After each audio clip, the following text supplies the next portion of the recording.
Take a moment right here, feeling like it's out gear. Driving towards the sun with a rose and a gun. Feel the wind in my hair, going nowhere I swear. Like an outlaw on the run, dangerous but it's so fun.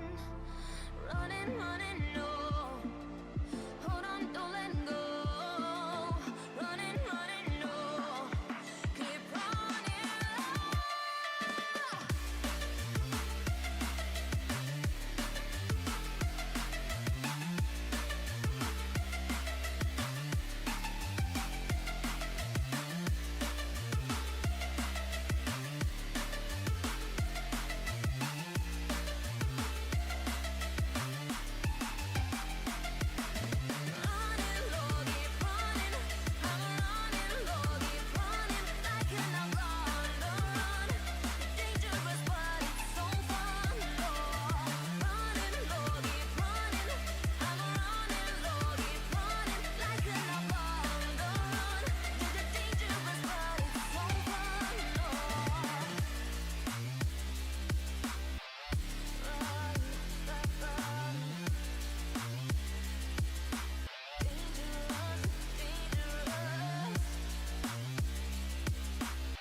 Told my boss that I'm done. Had no luck with my mom. Say, what will you do with your life? You know it's hard to survive. A cigar in my mouth, maybe guilty but proud. Now I'm an outlaw on the run. Dangerous but it's so fun. Running, running, no. Hold on, don't let go. Running, running, no. Keep running.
Hello, everybody, and welcome back to another day here on LPL English. My name is Grapes, joined alongside Alk Battery here for a very good time, although not a very long time. Just a one-series day here for LPL. We have Team WE taking on Anyone's Legend, our defending champions here in Group Ascend. Alk, you know that these two teams currently don't have any wins on the scoreboard just yet. One of them's finally going to get it, but again, two teams that finished in that top four. We're super excited to see what they have to offer today.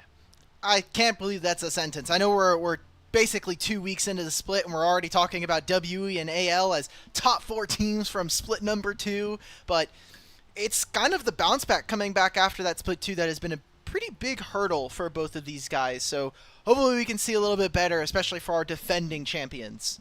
And if you are wondering why there's only one series on the day, if you didn't follow our socials, by the way, you should do that over at LPL English. Well, BLG versus Invictus Gaming was supposed to happen today. However, there are typhoons that are impacting homes and just general areas in Shanghai, which is where the series is supposed to be taking place. And so, in order to ensure the safety of spectators, players, and staff, the IG versus BLG series has been postponed. We have gotten information that the rescheduled date will be on August 28th, which is the day after the last scheduled day of the regular season, Alk. So we're not going to see BLG versus the IG today. We'll see them next on August 18th, and then again just on the last day of the season. A little bit unfortunate. We just hope that everybody over in Shanghai is nice and safe. I know the West Coast is experiencing some of that extreme weather as well this summer.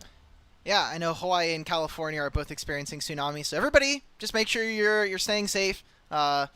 Yeah, I just want to make sure, and I'm glad that LPL were at least able to reschedule. It's unfortunate that does mean that the break in between regular season and the playoffs, or grand finals as they're known, basically are now down to 2 days, maybe 1.5 if you're going to be playing one of those tiebreaker series to try to make it into the play-ins. Yeah, it's rough, but I'm glad that we were able to find some kind of solution, and looking forward to it. It does mean that BLG IG is going to be a little bit longer before we get to see those two go off. And we're very excited to get into that one today. You know, seeing Wei going up against his old team, seeing what BLG really look like. Are we going to buy into the shadow hype or not? Well, we're going to have to wait just a little bit longer, but it will be a worthwhile one. But, you know, this is going to be an interesting series as well as we take a look at our overall standings. Again, AL and WE both sitting at 0-2 and then 0-3 records respectively. Shout out to FPX who got their first win of the regular season just last night. And we're going to get one more team to, you know, get out of that lost column this time around. ALWE are going to be tied somewhere within the vicinity of JDG and FPX with how they've started this season. You just look at the standings and you're like, what the hell happened in between Split 2 and Split number 3? It's been tough going for both of these guys, and that FPX win was very exciting last night. If you didn't already watch it, please go and do so. Kind of a fun hurrah and maybe a last send as Milky Way now joins FPX. I know. Hey, could be a good sign of positive momentum here for FunPlus Phoenix after taking down IG, then bringing in the player that just had so much excitement for that organization just a year ago. Milky Way going to reunite with Jachi and reunite with FPX, I think in a couple of days once that roster move does officially get finalized. But we're not talking about FPX right now. We're talking about a team that could try to tie them here in that regular season standing, that being Team WE. To start off our discussion for the day, again, all 5 members running it back from their top 4 run. And again, an unexpected top 4 run, but they were beating some really, really solid teams, including Top Esports in a best-of-5 series that, you know, they're currently at the top of the standings right now. So still looking to see them really break out to start Split 3. Grapes, we all know Team WE or Top Esports, those guys are regular season merchants. When it comes to playoffs, it's a little bit of a different story. Internationals, again, another different story. And for Team WE, this has to be now the world, the universe correcting itself for the mistakes of what happened in Split 2. Team WE were never meant to make 4th. That was never supposed to happen. Something broke. Some kind of cosmic balance was thrown out of whack. Because we see them now, the fact that they come into Split 3, we're so excited for them. And this feels like more of the same when it comes to the regular season, the start of Split 2 of Team WE, where they had some really close finishes up against top teams like BLG early on, but couldn't close out series. Yeah, I mean, they had a very slow start to the regular season last time. I feel like we gave them more of an excuse just because they were coming up from, you know, being in some of these lower place matchups, getting a ton of reps originally against the top teams. But now that they have had all those best of 3 series and had the opportunity to go on that deep playoff run. Maybe a little bit underwhelming, their overall performance so far. Again, just considering the fact that they did go on that run all the way to top 4. And you know, 4 teams make it into the World Championships technically here for the LPL. So the question is, with WE currently at 0-3, how worried are we about this squad and their prospects moving forward? Well, we put this on the WE panic meter. We each have ourselves on a different gauge of how worried we are about this team. And you still think that things kind of are around where they should be? I want to clarify something real quick. I don't think WE are making Worlds. If they do, it's Dark Horse. I simply just think this is the WE that we saw halfway through Split 2, where we're over-aggressing on the plays. Our objective setups weren't ever the cleanest, but we're really running high on... I think the fact that Monkey was a really big creative spot for this team in kind of introducing new champions to the meta. We see his Trundle, his Zed eventually made it something that everybody else was really willing to play. Then eventually he was playing more Skarner and kind of trying to adapt back into the normal meta. We saw more Viego as well. So this is more WE that we've seen in the past. I just think that this is a much tougher group when we look at Group Ascent compared to Split 2. I do hear what you're saying. However, I don't think that this is necessarily the same WE that we are, seeing. I think, overall, Cube doing all right. Karis still kind of playing as expected, but Monkey and Vampire, who are the 2 biggest playmakers for this team, have not looked the same, at least over these first few series. They were the ones really 1v9ing, creating a lot of angles for them. They have not delivered. I think Vampire specifically has died a lot in laning phase. Has died a lot, just gotten caught out and really created tough situations for Taeyun as well. And he's been kind of been put into some pretty bad situations in some of these games. That's where I'm worried about here for WE, because obviously, they don't have the big carry players that are always going to step up. It was really their facilitators in Monkey and Vampire that so far have not fully delivered. But one player who we think has been rather consistent this split arc is the top laner for Team WE, that being Cube. Cube has been... I don't know, man. You look at his champion pool of playing things like the Scion, the Ornn, a Cassante game up against JDG, and this feels like we're getting similar shades of older Cube, but one reason why he might be looking better is just this team is not performing right now. We're still getting very similar performances out of players like Karis, where kind of wish-washy. Sometimes he has very great games. Other times I think Karis is a really big detriment to this team. But Cube, by proxy of his team not performing, is starting to kind of come up into the name of, is this guy actually going to be able to bring a level of consistency to a roster that I think needs it desperately? And when we were looking at this WE team from last split, I looked at Cube a lot of the time, and he was probably one of the more uninteresting players on this team, all things considered. He, was just kind of there doing his job most of the time on tank duty. But now, with some of the underperformances from Monkey and Vampire that we've been seeing, WE have really started to rely on Cube being one of their bigger carries, or being somebody that has to put a little bit more on the table for them. And even in some of these games here, they ended up losing this one where he was on the Aatrox, but had a pretty good team fight here, and they're going to need more out of Cube, maybe even more than just being that kind of average top laner if WE want to take down some of these group Ascend teams, especially if we're still seeing some underperformances from Monkey and Vampire. This last clip is going to be a clip of him playing Scion, and I think really just showcases what this team on WE is about. It is all for Monkey. He's the largest vocal leader for these guys, and for pushing the game forward, him and Vampire are 1 and 2 de facto leaders for the guys. So coming into this, I really want to see what WE can do to make sure that the jungle matchup is as lopsided as it can be. You're going to be playing up against Tarzan and just all of anyone's legend, so I need to see how Cube and the rest of the boys can get this done. It's still a gargantuan task, given the fact that you're just a different caliber team versus your opponents.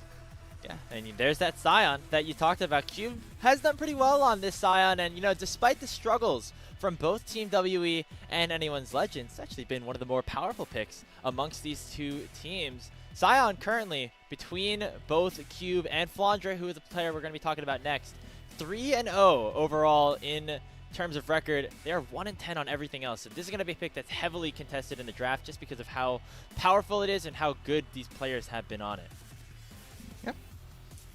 I'm looking forward to. I'm looking forward to what WE can do. They are still a dark horse. Like, I think people might have this idea coming out of Split 2 that they can make that run, they can do the top 4, and if they don't end there, there's a very high likelihood, depending on how it looks, that they'll have enough points, championship points, to actually make it into the regional finals. But that's going to require, I think, a large level up from their solo laners. Cube and Karis need to be able to step it up if this team wants any chances of making it into the conversation. And again, a tough task for them as they will be going up against your defending champions from Split 2 in Anyone's Legend. Again, not necessarily the strongest start to the split as they did drop series to both Weibo and BLG. However, those are both formidable opponents, both sitting at the top 3 in the standings. But for AL, going up against WE, a perceived weaker opponent, now is the time to really turn it up, get back in the win column if you want to see some more success and see that return to international. AL, I've played so many games in the last 4 months. Just from Split 2 placements, then they go through the regular season, they look like one of our best teams, definitely in contention for the title. They go all the way through the upper bracket, make it to MSI, get top 3 there, come back to the LPL, and immediately have to be playing a ton of games. It's a tough schedule, especially as a top team with so many splits now this year. We're seeing older shades of Anyone's Legends, stuff that we got at the very beginning of 2025 that I feel like are more of the bad habits coming out of this team. Yeah, I am very curious to see if we see this inconsistency continue, or like what are the reasons behind it. I think, Flandre's had kind of his ups and downs over these past couple of series. Just the team play hasn't necessarily been as strong.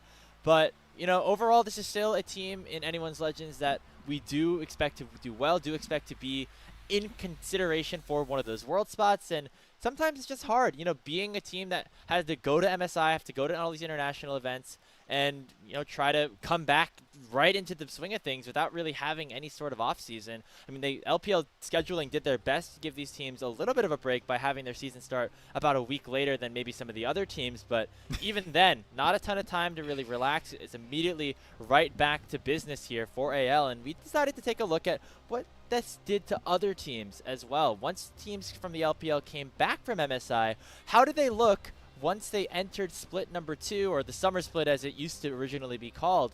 Generally, they have done okay, but there are some instances where there's some inconsistencies here and there. Look, 2019, they went over to MSI, they got clowned by Team Liquid, and then 3-2, not the worst, right? These are pretty decent records. The only meaningful one, I think, that kind of bucks that trend is 2021 RNG.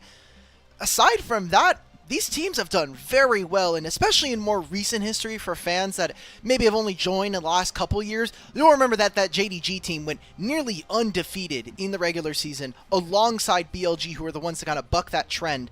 Then BLG come back in 2024. They also have a new kind of a revamped system. That's when we actually introduced Group Nirvana and Ascend. They come back in 5-0 immediately. It's a little bit worrisome. AL are now on that precipice of matching some of the worst records we've seen coming back from MSI. And that's a bit surprising, but also, if you're the best team, obviously you're going to have better showings. I'm curious to really dive into it, like what exactly did the scheduling look like here or there. Maybe these teams did get a bit more of an offseason than a team like AL, but they have touched on some of the reasoning behind some of their struggles. I mean, after their last series, we actually got to look at the press conference that some of the AL players got to express their thoughts of what really was going wrong. We're going to let you guys have a listen to that now.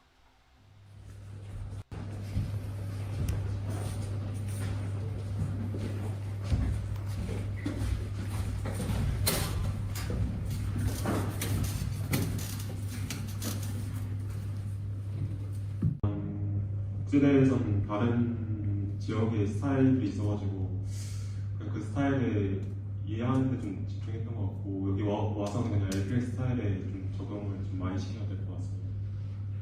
就有些内容和我们就英雄山优先级也在考虑吧。状态还是可以就是更好的，我觉得调整的话就是我们整体的沟通配合，比那个之前退步了很多。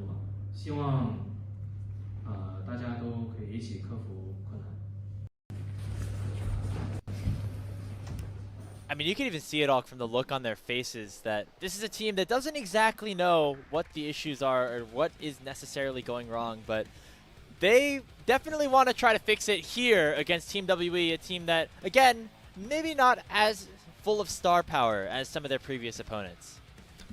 Even if they win here today, I don't know if it really means much, right? Like, you'll take a win versus WE, that's great. It'll be a temporary stopgap measure, but when we look at AL's schedule, they're going to be playing 3 series a week for the next 3 weeks, which is really insane. Them and BLG have a very similar cadence like that. And for their schedule going into the future, they're going against JDG, who admittedly are a bit of a softball team right now with how they're looking. Then they have Top Esports, IG, and FPX. So at least 2 out of the 4 of those are going to be against top-level teams that we're expecting to really make deep runs in the Split 3 playoffs. I just don't know if a win versus WE is necessarily going to change the meter for me. That's fair. I think it's going to be based off of how they look, right? If they drop another game and it's a 2-1 win, like maybe we're still concerned about them.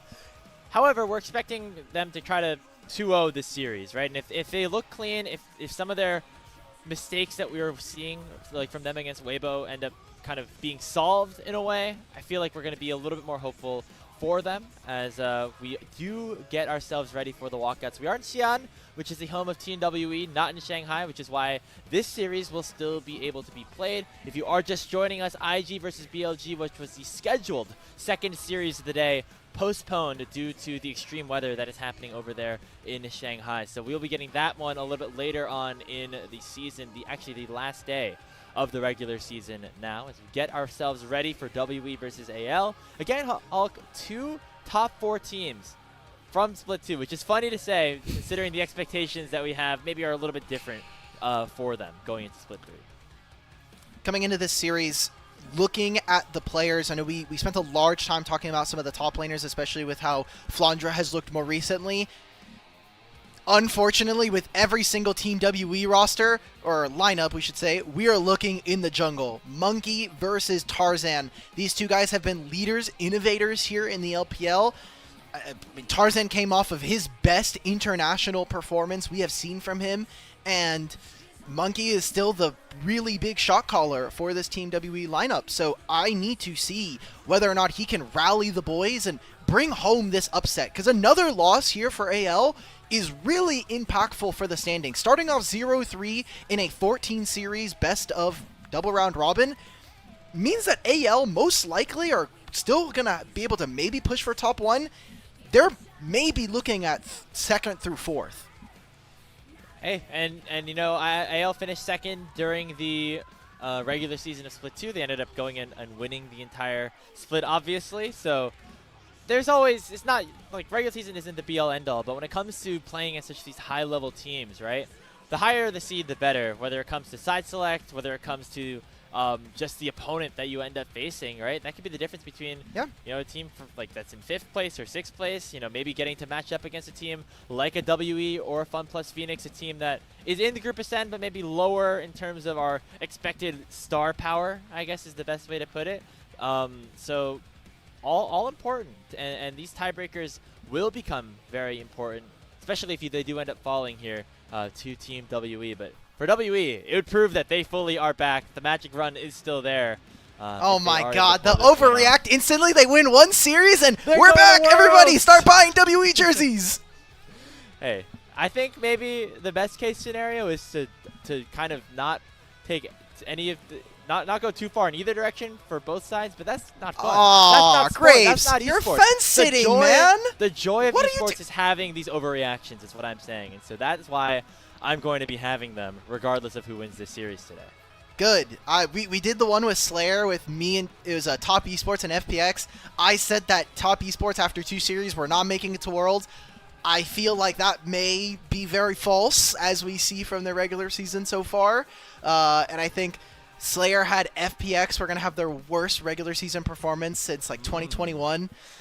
That may change with Milky Way, but that's why it was fun. We had the big 2 early reactions. I'm glad that you're falling into that trap, though. We have to have more of those. Too many fence sitters.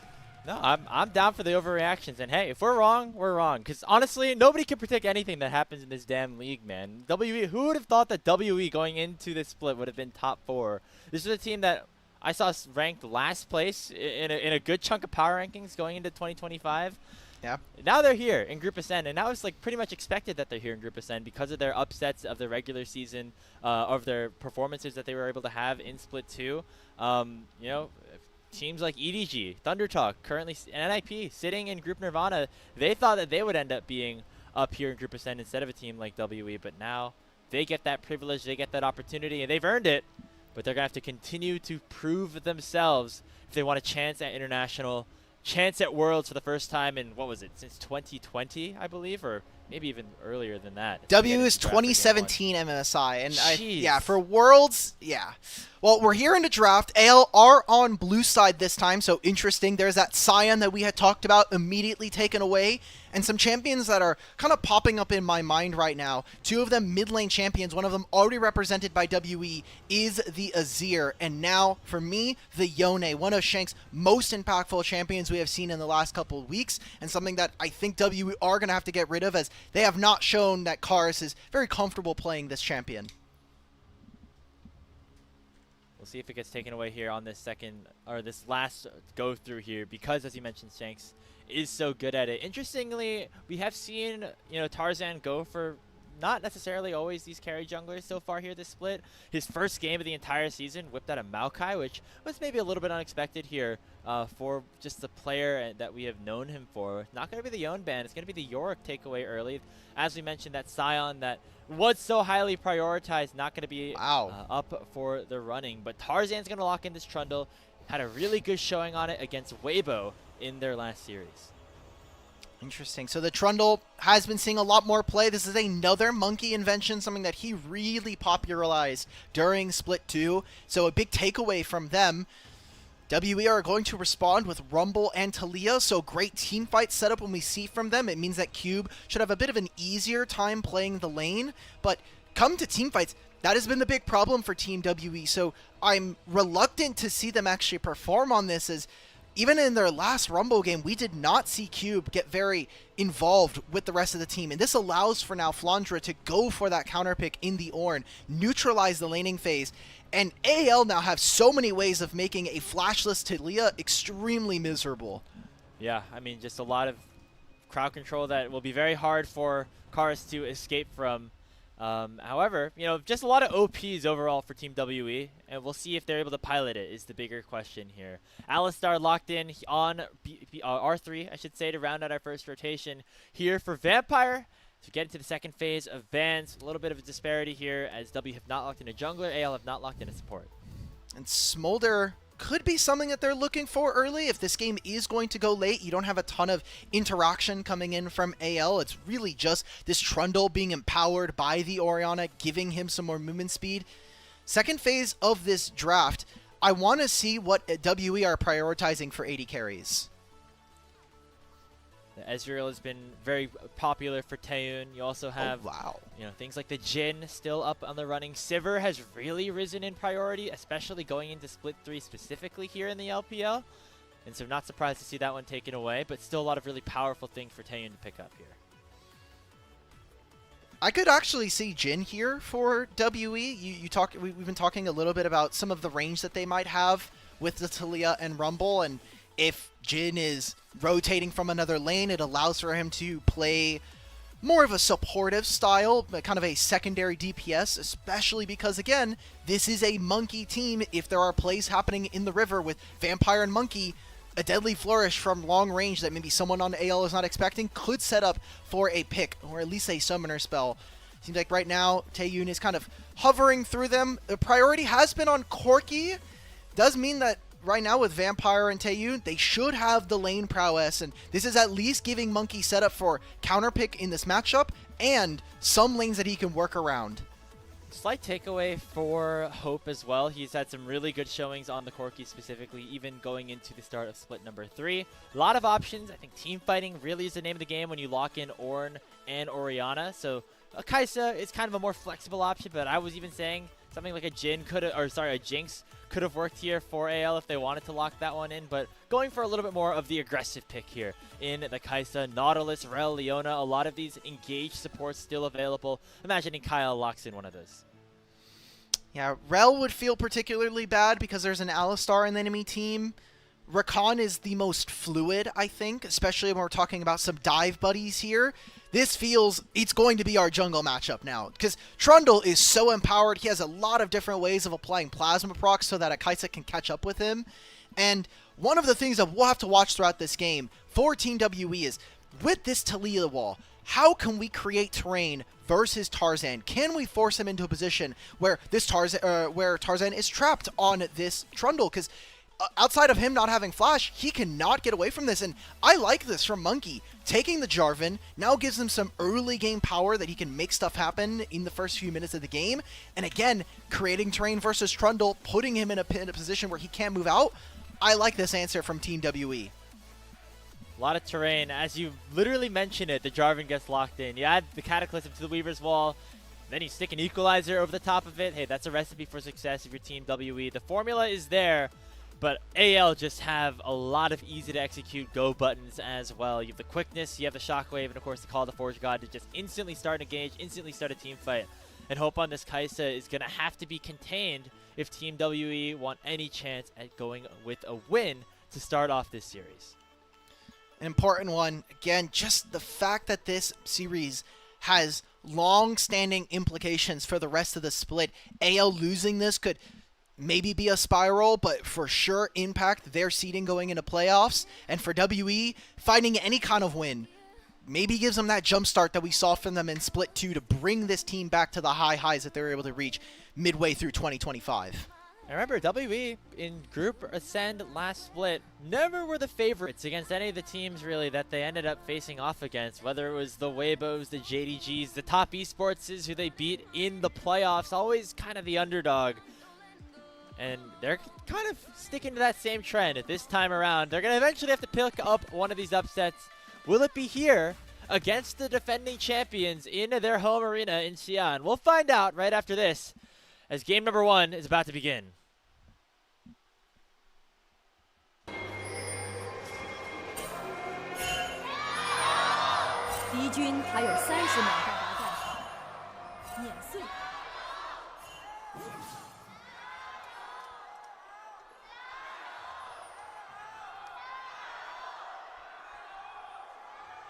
Okay. The AL fans are a little quieter. I could understand, considering the early start to the season. But they're still dwarfing the WE fans in the arena. I felt it was kind of 50-50, honestly. There were some WE heads in there. I would hope so. It's their home arena. If there are no fans in there for WE, we have a problem. We're not activating the locals. Or maybe WE are not doing as good of a job here. Early control of this lane brush. They now know Taeyun is in there. But do they know Vampire is there? They do not win this 2v2 if it's a short trade, especially with the Corki Gatling gun, giving them so much resistance shred. They're playing very safe right now. They're very respectful, and now they will see Vampire and make sure that nothing bad does happen. That is the thing. If you are playing in this Alistar in the level 1, only really is a bad situation for your opponents if you kind of let them walk into two-man pulverize to start off. So that did not happen, so now AL going to have control over this wave for the first level. Also, Taeyun started Phosphorus Bomb, so a little bit more mana intensive, and because it is just a skill shot, it's only going to help you so much. He's now missed 2 in a row here. And thanks to them having double ranged, AL get control of the bot lane. They'll be able to hit level 2 early. Junglers are pathing to the opposite sides. Tarzan has been spotted on his Raptor camp right now, whereas the same level of vision concentration has not been applied by AL. They do not know where Monkey is going, and he has been one of the most creative players in the early pathing. And on a champion like the Jarvan that has one of the highest efficiency ganks in the game once you do hit that level 3. Even the level 2, just with the flag and drag, we've seen so many iconic Jarvan moments here in the LPL specifically. You think of like an MLHG or something. That's kind of where he's the guy that I kind of associate this champion with the most, just from all the time watching him at these international events. So somebody like Monkey, try to put up a similar performance this time around. We're getting an early swap with Flanger going down at level 2. and there was no response there. You saw that Vampire was channeling the recall, just maybe seeing if someone would show on another lane. And because he hasn't done that, they're going to be late here from the side of Team WE. This really does favor AL. If Cube is put down behind early, it does not matter if his counterpart in the Ornn falls behind a little bit in gold. More importantly, he just wants to make sure that he is in range for experience, because that is the more important stat when it comes to Ornn. Just getting to those masterwork items, I think, is a pretty big break point for AL, and kind of maintaining that scaling advantage that they could see as the game goes on. So Cube has to be very careful. He knows Jarvan's on the opposite side of the map, and as long as Vampire's not here, if AL want, they could try to fish for a summoner spell from the Rumble. They got to be quick about it, because Vampire and Taeyun are on the way. Heal already popped here for Kyle. They got to force Cube's flash. That might be all that they want. As soon as they see that Vampire is here, it is time for anyone's legend. Get on out of there. You might say, hey, they wasted a heal. Is that worth? Well, guess what? Both of our supports have Summoner Spellbook. So Taeyun and Monkey are in the area. Oh, wow. Going very aggressive here. In and out the 3v3 as AL do see that Monkey has arrived. Tarzan going to be the target. Has his flash. Might have to use it to get away from the combo. Goes over the wall instead and will be chunked down to 200 HP, but will retain his life. Vampire is waiting for those summoners because he knows he can just flash and look for the engage onto Tarzan. Maybe if he had done it a little sooner, Monkey could have actually made an impact there. Either they force the flash early or get themselves that first kill. Either way, WE have now responded to AL overextending to try to catch Cube. And all in all, I think this is a pretty minor win for WE, even if anyone's legends are in a gold advantage right now. Yeah, and the only thing is they're going to have to make sure they capitalize on Tarzan not having his flash sometime soon. As that is the only reason and the only way that not having a summoner spell actually does help you. You know, you could always ping the, oh, this guy has no F, but if you don't end up, getting a kill on him eventually, going to be maybe a bit of a problem. So Monkey going to have to be active, going to have to be more aggressive here on this Jarvan in the early game. As we still trailing in the CS department across the board. No dragons yet to be taken. Seems like junglers are going to wait until they're able to have their ultimates here. A side effect, hold that as Kyle takes a lot of damage. Should be fine. Also hope some trading coming out. Whew. Okay. What I was going to say, Graves, is because we activated the swap at 2:30 instead of maybe waiting for the third wave to crash, is both of our top laners have saved teleport. So if there is a play in 2 minutes time, whether that is around the grubs or the dragon that is still up and available, our top laners can actually get active and more impactful with these fights than maybe we'd have seen otherwise.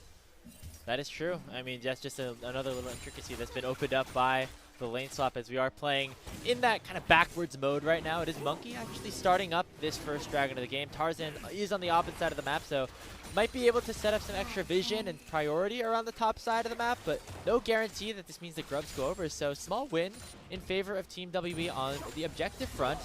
However, now Taeyun's going to get knocked up here by that grand entrance. Hope looking to try to finish off those plasma stacks.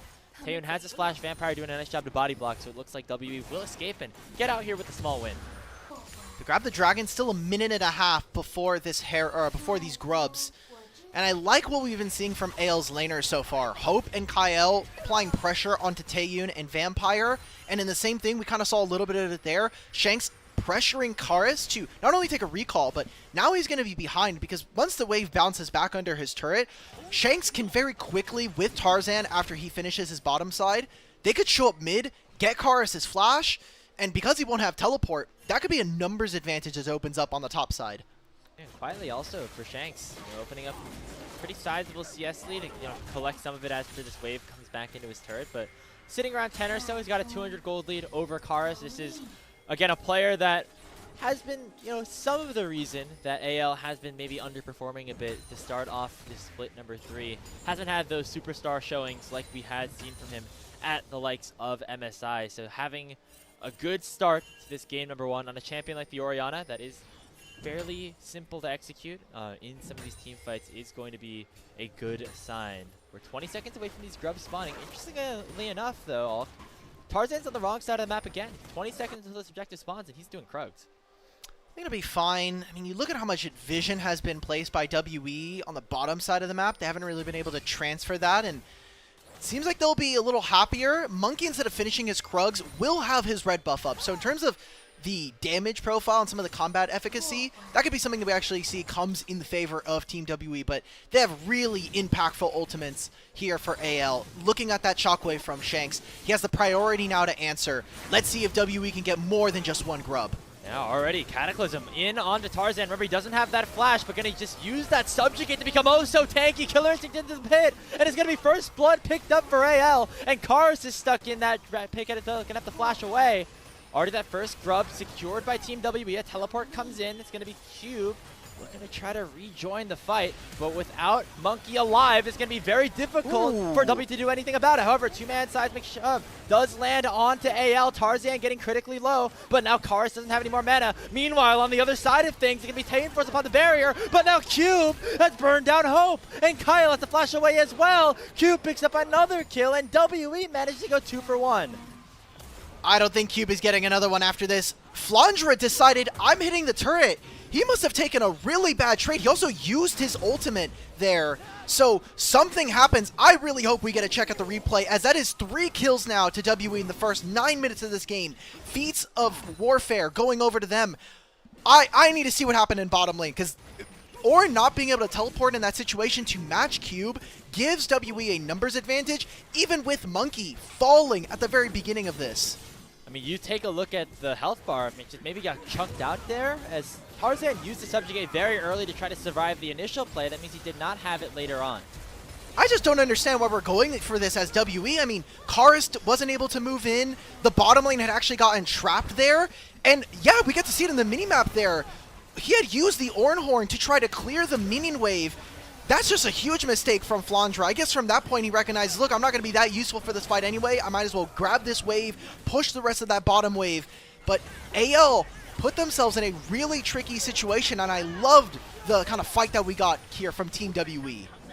Really nicely done by Cube, you know, setting up around that terrain, getting a nice equalizer down, and getting himself 2 very, very big kills as Team WE have evened up that gold lead, and they pick up all 3 of the grubs and the first Drake, so they're really in control of things in terms of the feats of strength. And they're looking for more. Onto a flashless Shanks. He gets himself away from the seismic shove. Really nice movement coming out for the mid laner of anyone's legend. Not enough to get a kill back, though. Might end up being a difference now that Tarzan and Kyle have arrived. There goes that quickness, and Karis will go down. What? They land another knock on the Vampire. Where was he going? Thought he could survive through that unbreakable will, but just absolutely gets dismantled by Tarzan. Okay, Shanks absolutely just bodied the hell out of Team WE. That shockwave stopped Vampire in the middle of his combo. There's that picture-in-picture of what happened in this wave. This was for 3 minions here. What the hell, Flandra? He tried to cancel the TP. He just didn't know where it was. Yeah. Yeah, we got to see the punishment there from Monkey. He knows that Shanks doesn't have flash, so let's try to make a fast play onto this mid lane, open ourselves up potentially for a dragon timer. But with that backfiring, I think that Team WE are going to have to go back to the drawing board. Maybe they make a play onto the top side of the map, but I'm going to get the mini-map right now. There are so many wards in their top side jungle, thanks to anyone's legend.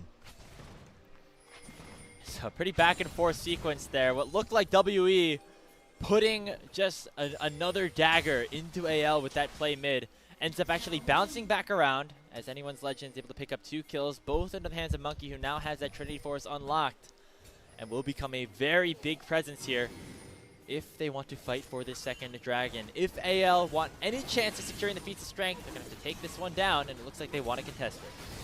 Flandra does have ultimate. Kyle, or Hope, is not in the area, but has Killer Instinct. They're going to go on to Cube, who just was overheated, but he's going to be able to get back to a good state very quickly. The Dragon's at 2,000 HP. They've already knocked down Tarzan, as Karis has come in with the Weaver's Wall just to try to zone the Trundle away from the Drake. Equalizer trying to burn him down. Tarzan won't go down just yet, but now Flandra is the next target. Kyle and Hope have to get in there quick, but a 3-man shockwave comes in from Shanks, but it's not nearly enough as Karis is going to be able to shut him down. WE winning yet another fight. It's a 1-for-1, but the health bar is certainly in their favor, with Monkey heading right back to the Dragon.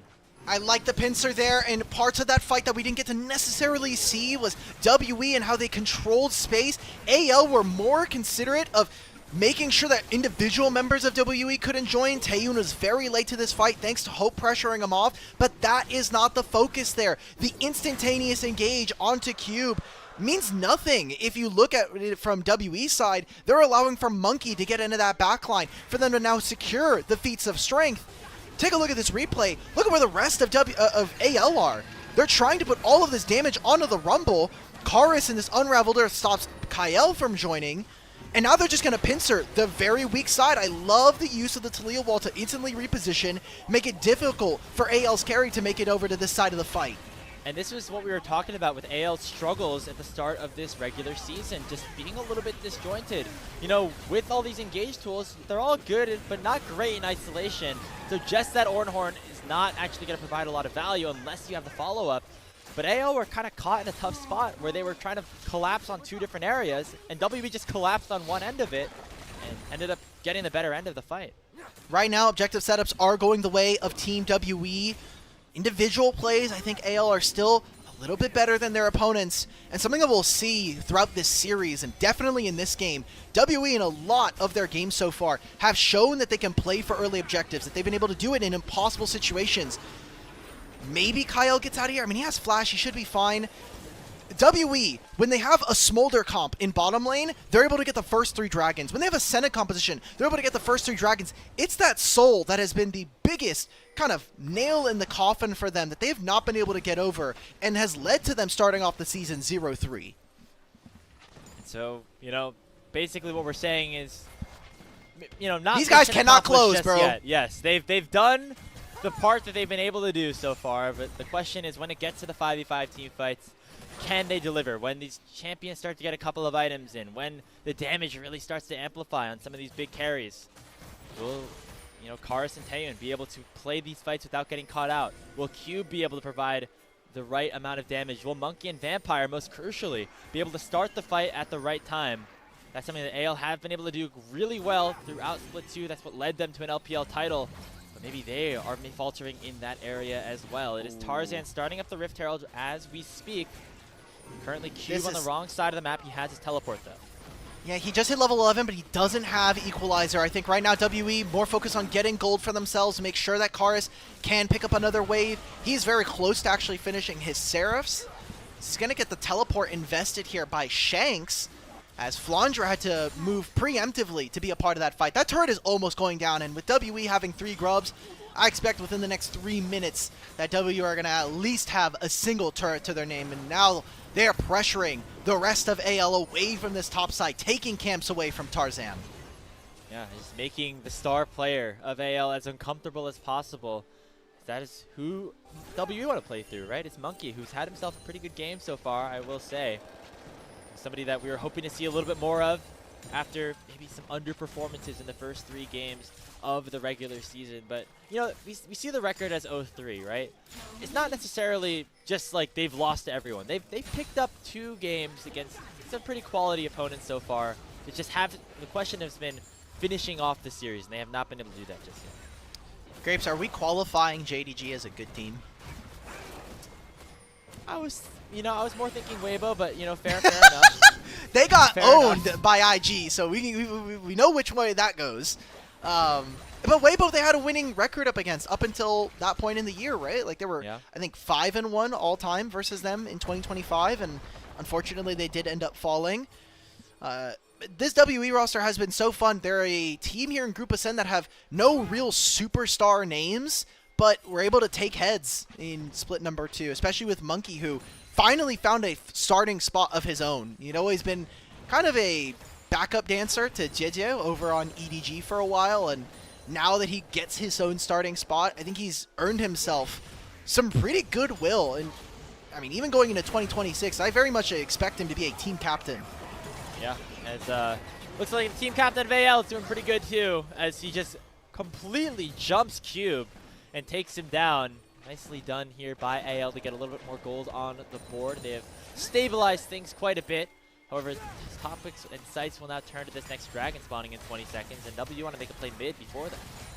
I don't think this mid-wave matters now. We're getting a flank teleport coming in from Flandra. 15 seconds on Cube. Is canceled. There's no charm because of that purity from Tarzan. Now he's at half HP. Flandra, though, with a massive flank with the call of the Forge God's going to be able to take down Taeyun, and they land the shockwave out of Karis as well. Hope the Killer Instinct will take down the Talia, and both carries for WE have fallen right as the dragon spawns.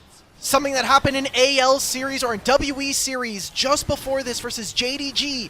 Cube got caught multiple times on a side lane, and now it's happening yet again. He gets caught in top lane. AL immediately make the transition around this dragon and stop WE from getting to Soul Point here. A crucial pick needed in this game at 18 minutes keeps AL back in this series.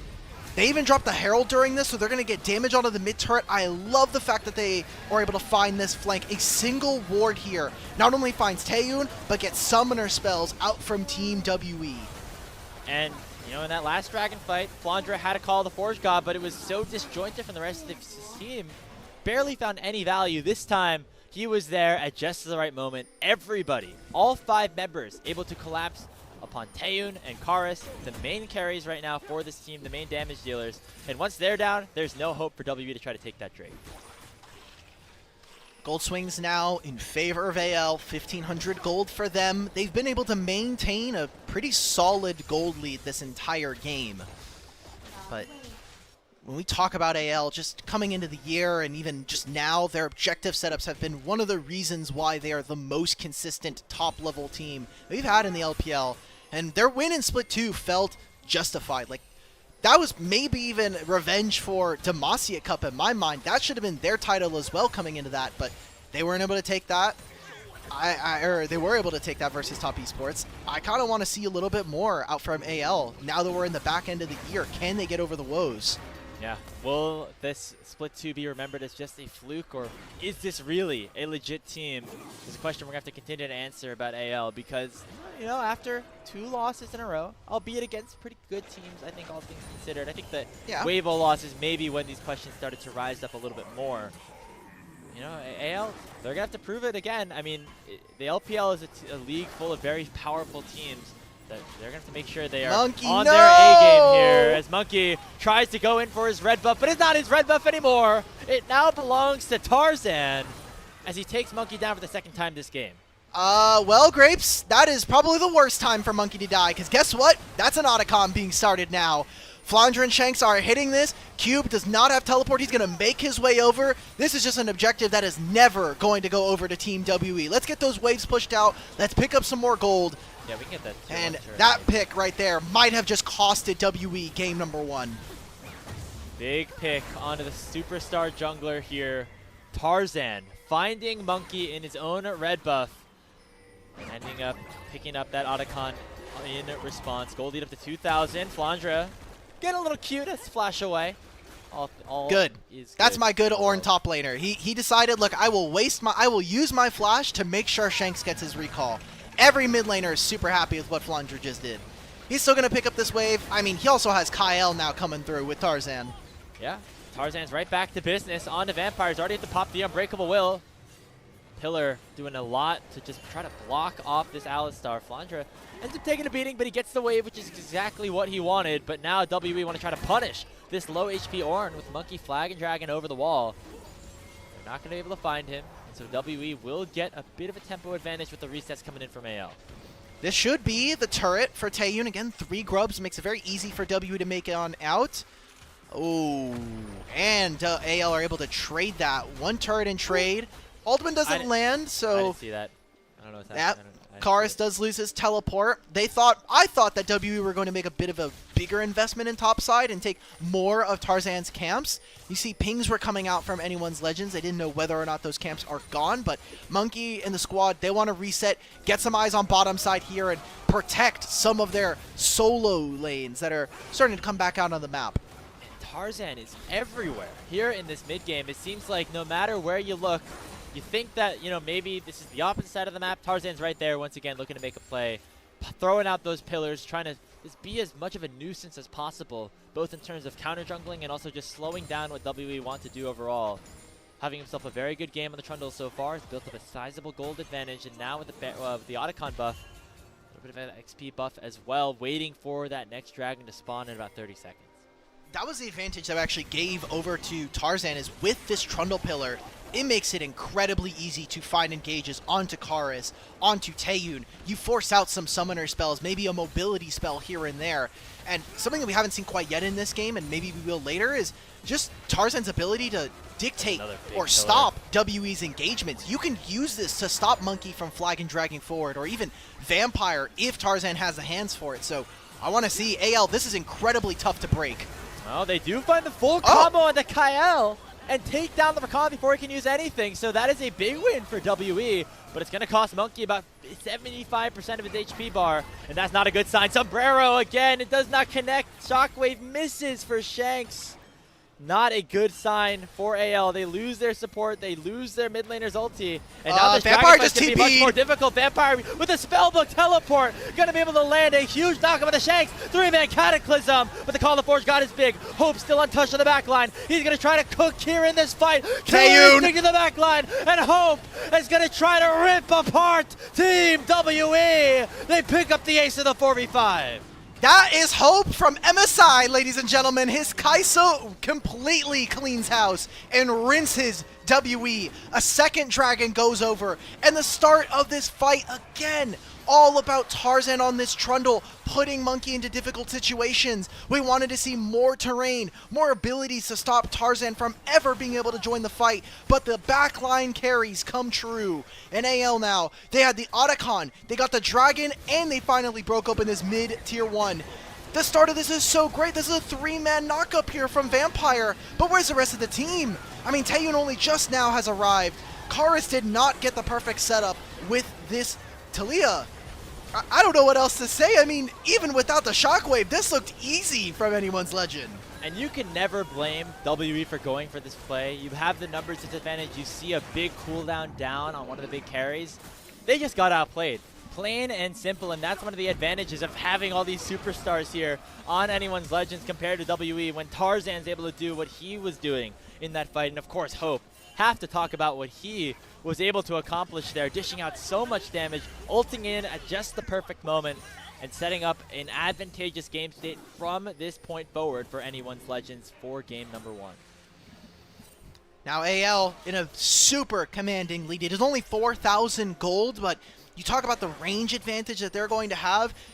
This was going to be two compositions that really pitted the junglers against each other. We talked a lot about for AL that Tarzan feels empowered. You're going to have a Rakan and an Orianna augmenting all of your ability to play this game. Teleport from behind. They're going to try to collapse onto Tarzan, but that guy's way too tanky for just Vampire and Monkey to be going for him. The Equalizer not even finding a ton, as Monkey is the first casualty. Taeyun is just stuck in the pit. He's going to have to Valk away, but it's going to be all too late. It's a double kill for Hope, and the chase down will continue.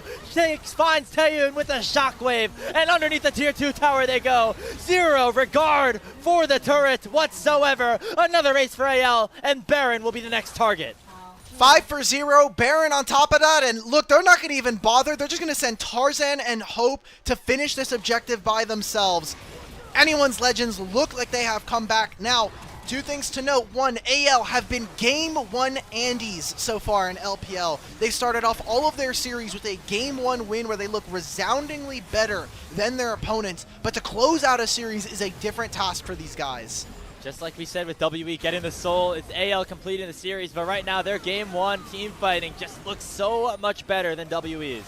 It's so tough for them, and you would think Alistar versus Rakan, you should be able to knock him away. You can even knock Tarzan away, but they invested a lot to try to take him down, and he has way too many stats at this point, even barring him using Subjugate and ripping that from his opponents.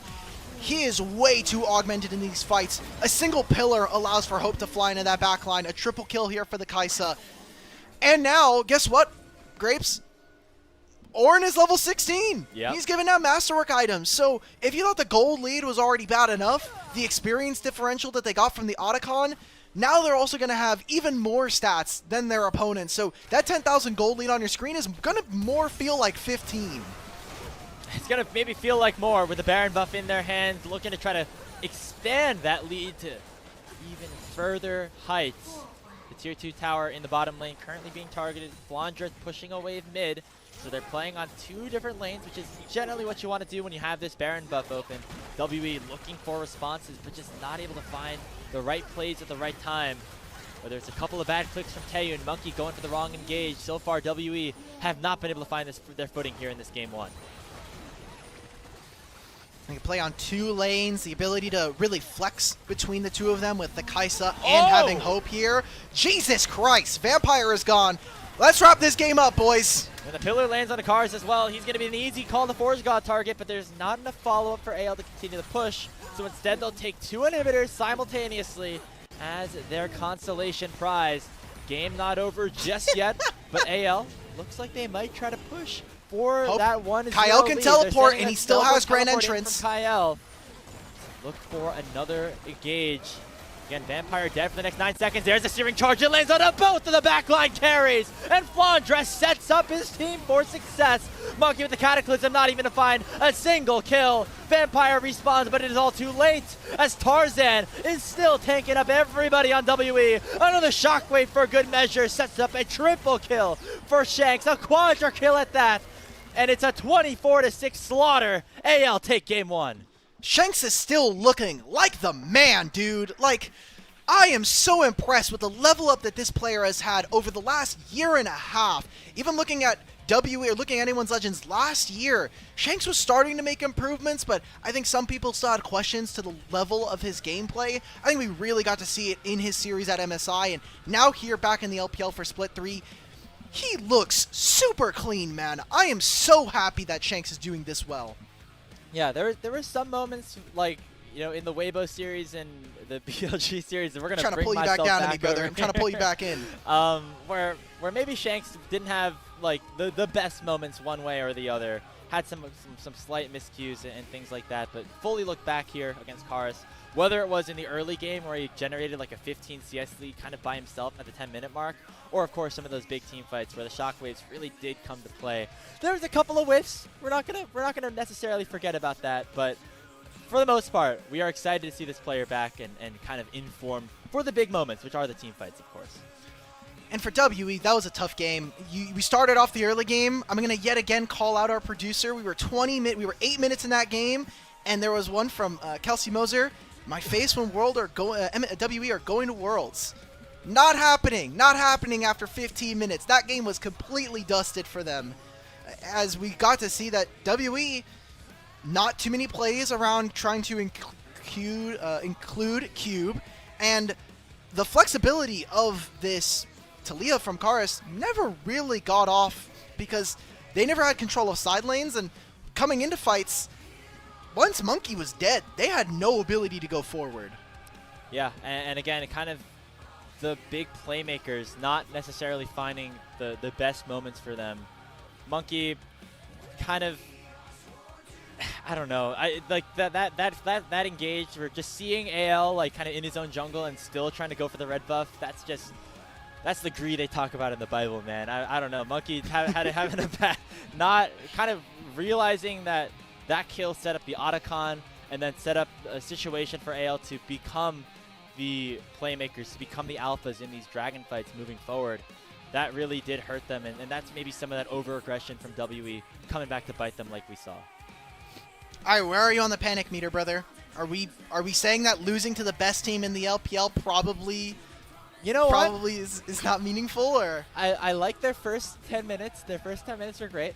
Their first 10 minutes have looked pretty good, I think, kind of throughout the season, though. So yeah. I'm going to need a little bit more of a sample size to fully gauge where I'm at with this. As we take a look at the full damage charts and everything like that, I feel like WE, they like felt like they knew what they were doing at, like, for the most part, like when it came to these team fight setups, like, oh, we one-shot their support, we burn the shockwave, let's go fight around this dragon. Then at that point, it comes down to some of the execution, some of the micro mechanics that ended up kind of not allowing them to succeed in this game. Some of these fights I will give them credit for. They just didn't know that AL were there. I think the pit where we saw Tarzan go into his red buff, or Tarzan, when Monkey went into his red buff, we're like, oh, yeah, he just got picked out by 3 members of AL. He wasn't expecting for Trundle already be starting his red buff. So I can get that. There were some great positions, and just how AL set up vision is going to be a difference.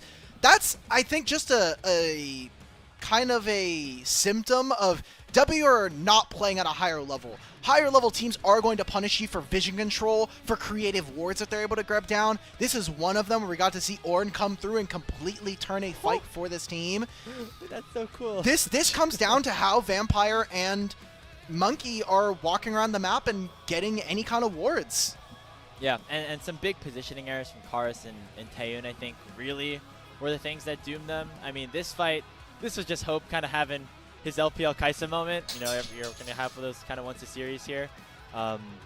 Played this excellently. You know, the Cataclysm landed on a lot of people, not onto Hope. But the rest of the fights for WE, I felt like there were some pretty severe mistakes from Karis and Taeyoon that resulted in them going down. Like this one, he doesn't know. He's like, oh crap, there's a Trundle taking it, and now the rest of their team is here. Okay, not much for me to do in this instance. But yeah, the solo lanes, I feel, once we saw Cube get out of lane and have more of a handle on the game, he was kind of invisible, and that's why I typically don't love the Rumble for WE. I don't think that they use it in particularly great spots, and the equalizers, the way that this team likes to play, needs to be slower, especially with a Rumble. So now that that champion's off the table, we can kind of start to talk about Fearless as well. Sion, a big champion for these two teams, and one that is still here in Fearless. And we imagine WE swapping back over to that blue side, and we wonder if they will decide to try to ban this away. Will AL, now on red, want to make sure that Cube doesn't get his hands on it, as it has been the only champion that he's been able to get a win on this season so far. A lot of questions that we still have yet to be answered, as I've once again teleported up at the top of our screen. Please, you know, stay by with us.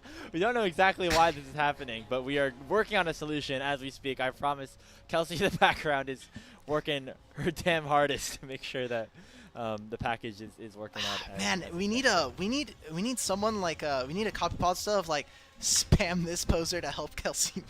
But I don't know who the poser would be. I don't want to do that to ZDD. That emote is too good.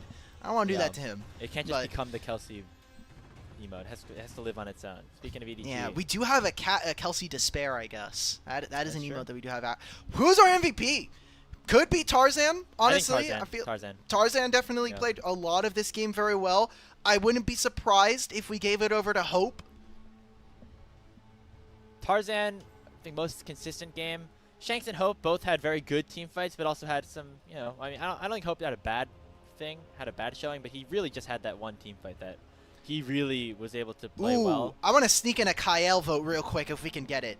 Okay. Kyle was playing very nasty on this recon, but it's going to go over to Tarzan, gets his first MVP, and let's see if AL can close out the series. Again, WE are not the likes of a Weibo, of a BLG, but they have shown from anyone's Legends some difficulty in closing out the series so far. That is the big question. It's step one, not just the finality of it, with AL closing out the full best of 3. They have won game 1s in every single one of their matchups, but have not been able to seal the deal. Will they be able to do it against here, WE, or will their loss streak continue? Well, we'll find out in just a little bit. But before we move forward and before we send things over to a short break, we want to give a big shout out over to our Ko-fi and YouTube pages, but specifically our Ko-fi. If you would like to support us on LPL English, you should consider becoming a Ko-fi member. It is the best way to support the LPL English project, since the vast majority of your contributions will go directly to the show, as in comparison to like Twitch or YouTube subs, where maybe it gets a little bit more split up. A lot of the initial payments go into upgrading the broadcast, but a huge bulk of it pays on-air talent and content creators like us. So you can subscribe to our Ko-fi. It is linked in the chat to unlock perks like early access to content and the ability to ask interview questions for our unique on-site interviews. Thank you so much to everyone who has supported us on Ko-fi. We encourage you to do it if you have not already and you are financially able to. Link down below. We'll be back with game number 2 of WE versus AL right after this.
Take a moment right here, feeling like it's out gear. Driving towards the sun with a rose and a gun. Feel the wind in my hair, going nowhere I swear. Like an outlaw on the run, dangerous but it's so fun. Running, running, no, hold on, don't let go.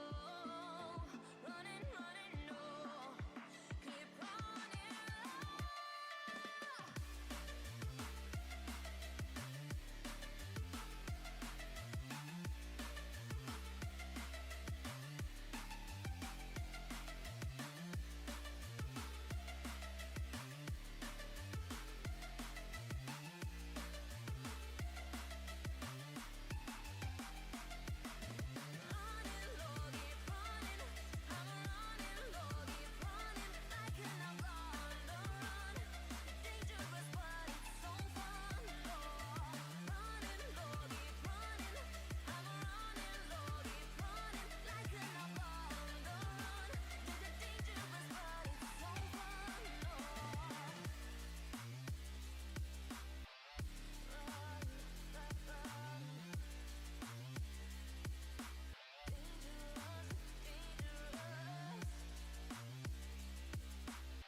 Told my boss that I'm done. Had no luck with my mom. Say, what will you do with your life? You know it's hard to survive. A cigar in my mouth. Maybe guilty but proud. Now I'm an outlaw on the run. Dangerous but it's so fun. Running, running, no. Hold on, don't let go. Running, running, no. Keep running.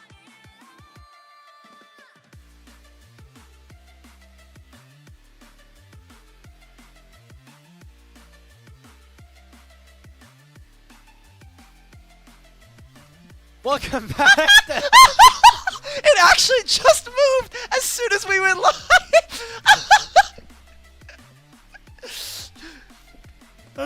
Hey guys, So welcome again, back to LPL guys, English. It's not our fault. It's not our fault. I literally got yanked across the screen like a cartoon character going before we got it. Okay, all right, let's get through this because we're gonna be in draft soon. One champion that we saw in Game 1 draft that was banned immediately was Sion. We came into this series knowing that this champion was going to have a pretty high impact in this series. So we created a little bit of a graphic to showcase the power of this champion right now. 100% win rate in Split 3 for both Flandre and Cube. And mostly for Cube, right? I mean, Flandre is 1-1 on this champion. Cube is 2-0 so far. We saw AL ban this on blue side in the first phase of the bans. Now they're over on red side. I would imagine that, you know, things probably kind of stay the same. I would be very surprised to see them give Cube the Sion on B1. It really kind of reflects what we think that Cube is able to do well in this WE roster, which is to be a weak side threat, but then in general, like, just really come to the team fights to play. On the Rumble, I feel like there were some decent looks from him, but maybe nothing super incredible in that game. So looking for some better performances, maybe more on that weak side, more on the tank duty. I think the Sion would be a really good answer if AL want to give it over. Also just kind of allows for you to do different things in the draft, right? Once you have a Sion, there are very few matchups currently in the meta that you are saying, okay, we're going to try and take this and really smash through the laning phase. The game has also just evolved into a point where you have to be very impactful on level 6 a lot of the times, and Sion's ultimate is pretty game-changing, not just in its application of you get to hit someone, you have this knockup, but traveling between lanes, it does become a bit of a cheat code to be able to play multiple lanes or play really wide on the map. So Wondering which one of these teams is going to prioritize it. Like you had mentioned, with WE losing there, we are expecting for them to go over to blue side. And for AL, whether or not they're going to have access to that champion is going to be really indicative of the style of game we're going to see. And while blue side has really been the preferred style and the preferred draft side for basically all year in the LPL, the benefit of being on red side is in a fearless format, especially after game number 1. Like, you don't have to always continuously ban away some of the OPs, or like your priorities can kind of shift in a way because you're in fearless, and you can have different answers into certain things potentially. So that's something that I'm going to keep my eyes out here for. The Sion has not been banned on either side just yet, but the Azir and the Varus, which are two of WE Carry's best champions in Taeyoon and Karis, both currently off the table. So are WE going to pick up the Pantheon? Because expect that they probably want to ban it. They have shown zero priority towards this champion in split number 3, despite how much of a boogeyman right now this champion is. Even if maybe we don't have necessarily the most faith in this pick, a lot of the junglers right now think that this is the most broken champion on the patch. So we'll have to see. WE, you now have first pick. You can go towards an AD carry. Maybe they pick up that Sion that we have been talking about so much. Would be a chance for Cube to make it 3-0, but again, as you mentioned, a lot of OPs still on the board. If you want to get like an Ezreal in for Taeyoon, something that he's been very comfortable on all season. But no, gonna be a lock-in of that pick. So Cube getting his hands on the Sion finally. Now there are good answers into this. Obviously, one of Sion's weaker positions is in the laning phase, so definitely are some picks that can punish this, but overall Cube gets what he wants, which is a champion that can scale into the late game well. And I had wondered, there were kind of 3 options in my mind floating around once you have this Sion that are pretty Flandre specific. One of them being his Smolder. Now, that has been his answer into Cassante mostly, but this would be a free lane and something that they actually could flex between multiple of their lanes. Another 2 is maybe the Jace with Phase Rush as something that they can try to utilize in early game to allow for Tarzan to have some early skirmishing power. And then the Shen, which we did see get flexed there, or hovered at least for a moment. These are some champions that I'm starting to think and have some viability on this team.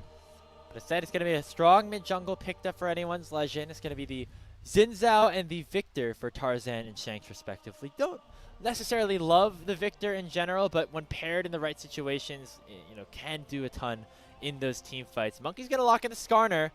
I know personally, Monkey, maybe not my favorite on this pick specifically, but we'll see how it looks here in this game. It looks like W want to round out their top side with a mid lane pickup to go into Shanks' Victor. I like this. The Karis matchup here is fine. This is a winning matchup for the Aurora early. It's one of the few mages that can actually go toe-to-toe with Victor early in the game. And Skarner is a champion that allows for Monkey to walk forward and be a bit more creative in his pathing, and as well just be able to kidnap some of these lower range targets. They're going to make a pivot here, going for the Rise. I personally am not a big fan of this matchup, not just for the interactions themselves, but I think that Karis has not shown a high level of mastery of playing on a side lane. So now with Rise and with Sion, this team from Team WE is very, very beefy on 1 and 2. Oh. I need to see some damage come on through. This is now going to be a Sejuani top. Okay, so Flandre did have an answer. Not going to be the Shen, not going to be something like a Mundo, which also has that percentile scaling, but a Sejuani top lane. Most likely going to get locked in for Flandre. You have some good synergy with the Xin Zhao in terms of proccing that passive with the Permafrost if you ever want to try to target Cube up in the top side of the map. And of course, team fighting, which is, kind of what Sejuani does best. We saw this in split number 2. These are we have 2 games of Sejuani from Flandre. So not unexpected, but definitely something that I was not kind of thinking we were going to see so early into the split. So this is going to be a tank versus tank matchup. Now you also have the ability to pick with the ultimate. I need to see some pretty high damage dealers coming in from the bottom side. I like the ban from Team WE, recognizing that they will not have first pick when it comes out of this last ban. So getting rid of the Sivir for a low-range team I think is fine. You do need some tank busters going up against them. Obviously, Kaisa is gone. You probably don't want to play a Jhin this game. Senna, I think, actually really works for WE's composition, so I wonder if Hope is going to take that away. Dilution for some extra early game focus onto Hope. Also banned by Team WE. Maybe some, I know Hope was hovering the Aphelios a little bit earlier, so if you want some extra damage, maybe that is the direction they want to go. The Jhin pick would be a little bit suspect in terms of just not having the big tank busting threat. Looks like maybe they'll want to wait until R5 to lock in their bot laner to make sure that they have all the correct information at their disposal. Just getting a very strong support in the Rel, where the Alistar was taken in game number 1, so will not be an option this time around. Poppy's not available. Honestly, this could be a... It's pretty risky. You could go for a Bard game here. I just think you're lacking damage in general, but you're almost never going to be getting that from support. We're getting Caitlyn locked in for Taeyun here. It's his first Caitlyn of the year. We're getting Caitlyn, Braum. You have main engaged from the rest of your team.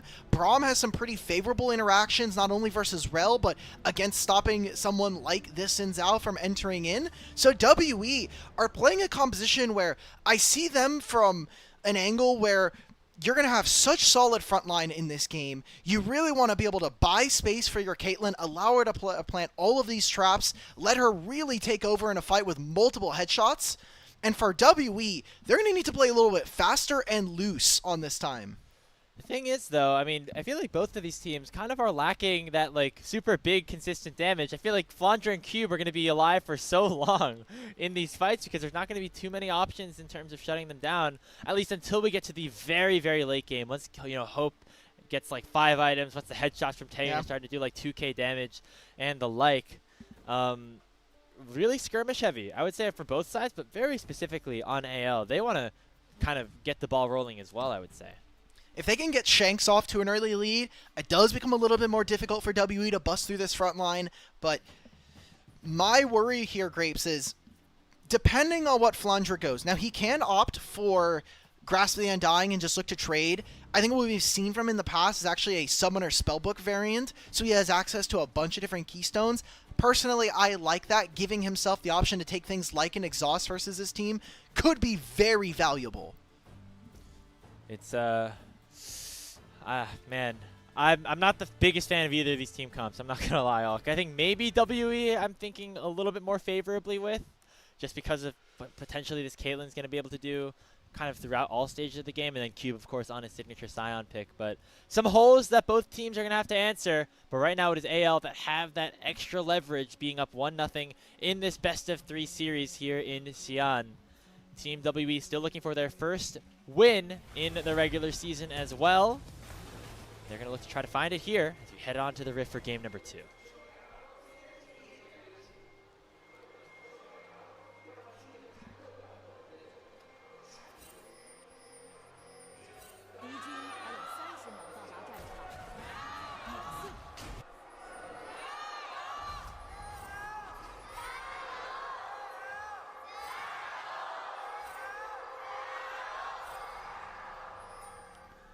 Definitely more even this time around. Yeah. Definitely more even. So I like that, WE fans. I was going to come up with the conspiracy theory that I thought they were maybe a little closer to the crowd mic than AL. Sounded, at least to me. Wow, But our robot friend hates WE's team comp. Look at that. I mean, I think it's weird to say just because of, like, tendencies that we have seen from WE. The fact that this is a composition that is really hard to actually pick out on sides, but ooh, we're seeing it was an early ward here from Flandre, trying to see if they can find the bottom lane. This isn't the Unsealed Spellbook that I thought maybe could have some legs. It is Grasp the Undying. He's going to have so much extra healing. Also going for Demolish. I think when you use your W, it is a lot easier for him to clear minion waves early on. So, makes sense to see. Kyle takes a pretty nasty chunk as both junglers are starting on the top side. And very interestingly, a leash for Tarzan. Flandre actually getting him a couple of extra auto attacks there, helping him accelerate his clear by just that little bit. So we'll see if that has any impact on what Tarzan's able to do once he gets level 4. Obviously, Flandre is not playing for the laning phase here in this Sejuani versus Sion matchup, so he felt comfortable enough to be able to go for that leash to help his jungler out. He also should just be able to push around. Once he has level 3, he's very comfortable with taking trades versus Cube. You get a bunch of permafrost. Helps you also land the Grasp of the Undying once you do have all of those stacks. You can see that thanks to that leash, Tarzan is already on his way towards his 4th camp. Same thing with Skarner. Looks like Skarner is about 3 to 5 seconds behind his opponent. And don't think it's going to matter all that much. For WE, what Monkey's job in this early game right now is help Taeyun and Vampire, and more so just be a nuisance for Tarzan. Prevent any of the early ganks that Xin Zhao is going to have any access into. That's not necessarily Monkey's playstyle, which is why I always find it interesting that when WE select this champion specifically, having him be a little bit more on the passive side, at least early on until he hits that level 6, it will be a fascinating thing to watch, having him play that defense, as you say. Tarzan very accelerated here, which means that AL, maybe want to let WE push this wave in a little bit, knowing that they could have the opportunity for a game. You as a top laner have never tried to 1v1 this Skarner champion after the nerfs. This champion early game is really disgusting still. Okay. Especially with Ishtal's impact and the quaking damage that he gets from his passive. It's pretty nasty. We're going to see them now flip. Tarzan, instead of trying to contest because he knows his bottom lane has no push, he's going to just walk over to the top side here, get his scuttle. We're not actually seeing any early shenanigans. I would think Caitlyn, Braum, you're going to constantly get pressure. It is pretty tough to dive a Rel, so this is just going to be a full clear reset coming in from Monkey. Does Tarzan have any ideas of maybe doing something? No. Yeah, I was going to say he could have looked top lane, but Cube walked down at just the right time to put a Trinket down, so really no pressure for Tarzan to go up there just yet. He's just going to take his reset. Flandra holding the wave in a good spot so that a return gank could be possible, though. Oh, wait. Look at Monkey right now. Monkey's looking for something. Karis has priority. They want to see if they can trap Flandra under this turret right now. At the very least, get vision. Try to find out where Tarzan is. Tarzan. The Scrying Bloom barely catches out Tarzan as he enters his top side. So no movement except for a few wards. I like this move coming in from Team WE. And it seems like all of this health advantage that Cube's able to generate kind of stemming from that early leash. So the fact that Tarzan wasn't able to burn any summoner spells off of that first rotation, get any sort of an advantage, perhaps meaning that leash did not actually end up working out very well for AL, all things considered, as Tarzan really has continued to be jailed underneath his tower, and there's 3 pushing lanes now for Team WE in this early game. I can't imagine that Flandra used a lot of his HP. I mean, you still have access to the Frost Armor from his passive before he gets hit, so he should have a lot of resistances, especially early. I have to imagine this just comes from laning phase. Because we saw him even, they haven't taken their first recalls yet, but within the first 3 levels, Flandra was already like 30% HP versus the Scion.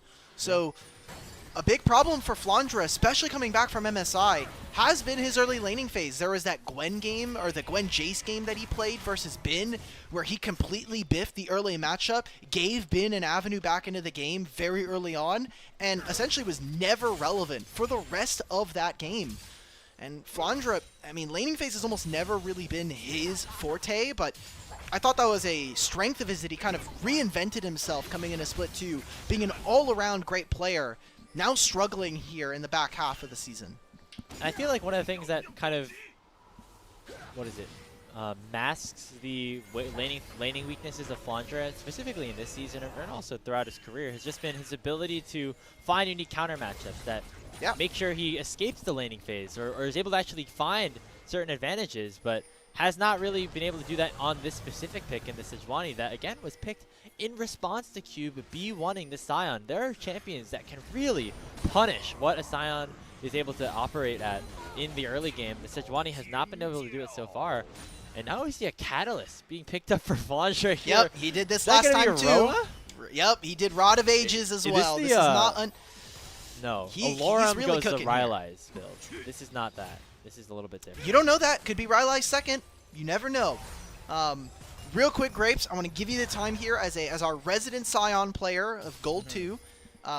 Thank you. You need to give us very Plat quickly. Flex, by the way, actually recently. Oh, okay. My bad. Plat, gold, same McDonald's bag. For you, top 3 counters into Scion very quickly. Just give us the names. Camille, really bad. Okay. Honestly, Chisante is not great, but oh god, what else do I really hate playing against? Alawi, not the best either. Well, that they're champion's really getting good. removed from the game essentially with the test of faith that the changes that they're making. So Love that. you won't have to worry Yep. about Alawi.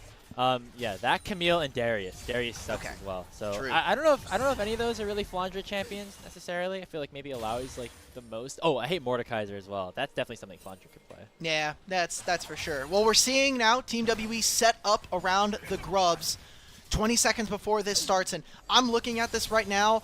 I would really prefer to be WE's composition. I mean, you have Caitlyn already starting to shove this lane into the mid-wave. Skarner's going to take a reset, take his bottom side camps, and then WE will be able to look.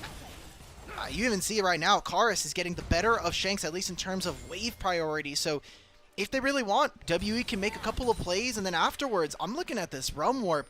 Wonder if WE are going to be able to spill this pressure into making more advantages around the map. I mean, this is kind of the Caitlyn Braum strategy. Just go into different lanes, take different plates, try to continue to stack up that gold. And WE has really opened up a sizable advantage, at least in the farm of their side lanes so far. Will they be able to stack it into more is the question, as you say. And immediately as we say that, a two-man Magnet Storm comes in from Kyle's. He finds a really nice engage onto the Team WE bottom lane, forcing the cleanse and the heal from Taeyeon and Vampire, but that will be all.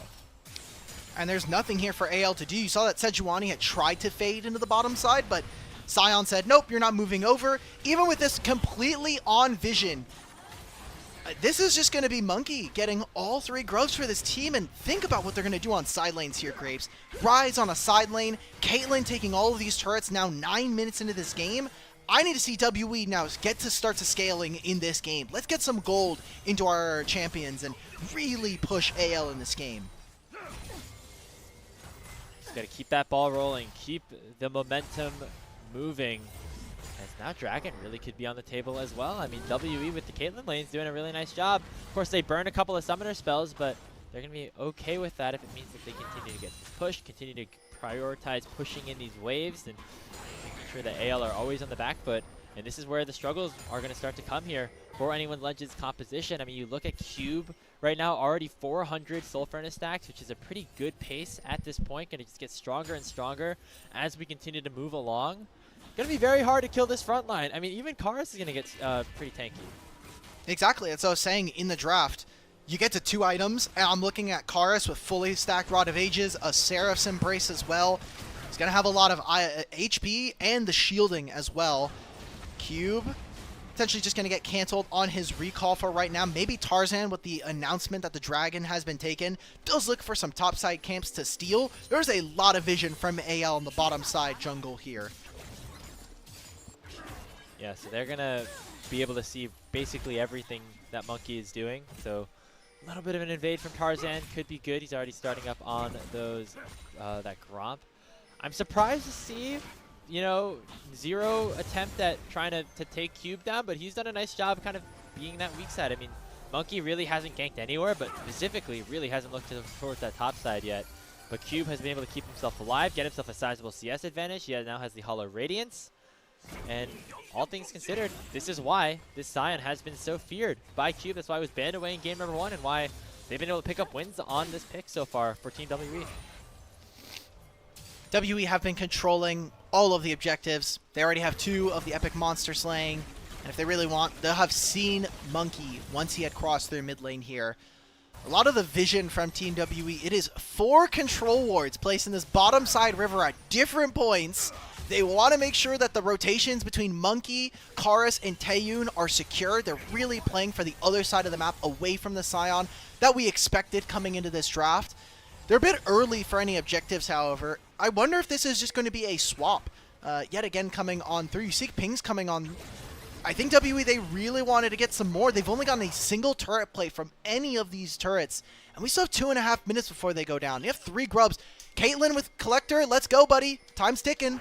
That is true. I mean, no time, really like the present to go for more of these plays. You only got 2 minutes left to clear them away. I'm surprised that only 1 was taken in each of the lanes so far.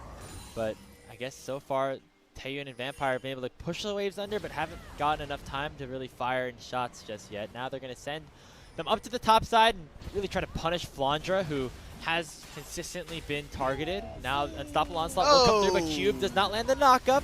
But there is enough gap closing to force Flandre to flash away. His bite comes out, gonna force that stun onto Flandre. He's down to half HP, but Tarzan is here. it means that Taeyeon and Vampire can't go for much more.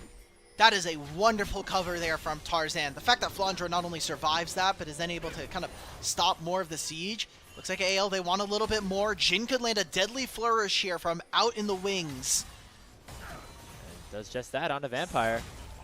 Taeyeon and Vampire both have all their summoner spells back up, so would likely just be a trade of sums if an engage was begun by Kyle. So trying to instead save them, wait for a better opportunity to utilize those abilities. As now Taeyeon and Vampire gonna try to hammer in some more shots, but not gonna happen just yet as Kyle and Hope do another nice job to block. Kyle using the crash down, gets the shield. Is another plate here for Karis. Opening up a small advantage over Shanks, something that we had not seen in the first game. The solo lanes you had mentioned grabbing themselves a small lead here versus their counterparts. Sion versus Sejuani top, probably not the most interesting if I'm able to be so candid. But Karis being able to do this, one of the ways that we saw WE potentially beating AL was Karis having to neutralize Shanks. Shanks being such a high impact player for this team, and Karis a bit more of a hit or miss kind of player who we've had a lot of criticisms for, potentially having game losing mistakes for the team. We needed to see him step up if this team was ever going to have any chances of being that dark horse.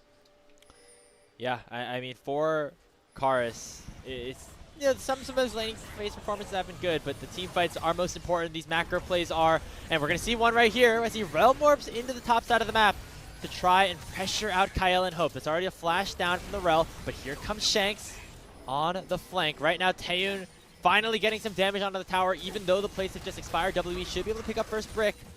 As Shanks dishes out a little bit of extra damage here, now will become the target as Monkey goes forward with the Excel's impact, forcing the flash away from the Victor. And WE overall advantageous on that exchange. They need a recall right now, though, especially for Taeyeon. Get your recalls in. Let's reset and prepare for the Herald in 30 seconds. Couple of questions on my mind. Are they going to go for the Herald, or are they going to be going for the Dragon? Because these two objectives do spawn. The Dragon would allow for WE to have more purchase in this game, but with a Caitlyn and a Ryze, I wouldn't be too, against WE with 3 Grubs taking a Herald and blowing up the map. So even if AL do grab this Dragon, I don't think they're afraid of any kind of recompense from this AL team as the game goes on. As anyone's legend, gotta get into this at some point. They gotta get back into this game, gotta find an advantage soon. Otherwise, WE, I feel like they have the composition that really can just steamroll a team like AL's, especially if they're able to pick up a couple of objectives in a row. They're gonna try to get this Dragon or the Herald, as both are available right now. Nicely done by Taeyeon to get away from that initial engage, as Tarzan is still hunting around the river with the Dragon available. Tarzan gets picked off here. Okay, Cole combined here with Cube's Unstoppable Onslaught. The Destiny Smash lands onto 2. Already Kyle very low, and he will be taken down for first blood. That goes over to Karis, but the Arcane Storm's doing a lot of work. But it's immediately a 2-for-0. Another Ixtal's impact from Monkey. Connects onto Shanks. The ace in the hole comes through. Another stun lands onto the Victor.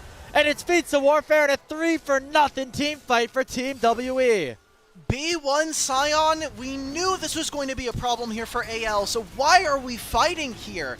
Shanks does not have a lot of his evolves at this moment. Shanks also just lost Flash in that top lane play. I thought the lane matchup into the Sion was going to be piss poor, so let's try to get Flandra into this side of the lane. I just don't understand as AL how and why we are contesting this. Now we're completely kind of dislodged. The big combo that we were talking about was Xin Zhao and the Sejuani, but there is absolutely no damage here as the Sion Impale or the Skarner Impale gets multiple members or stops AL from doing anything.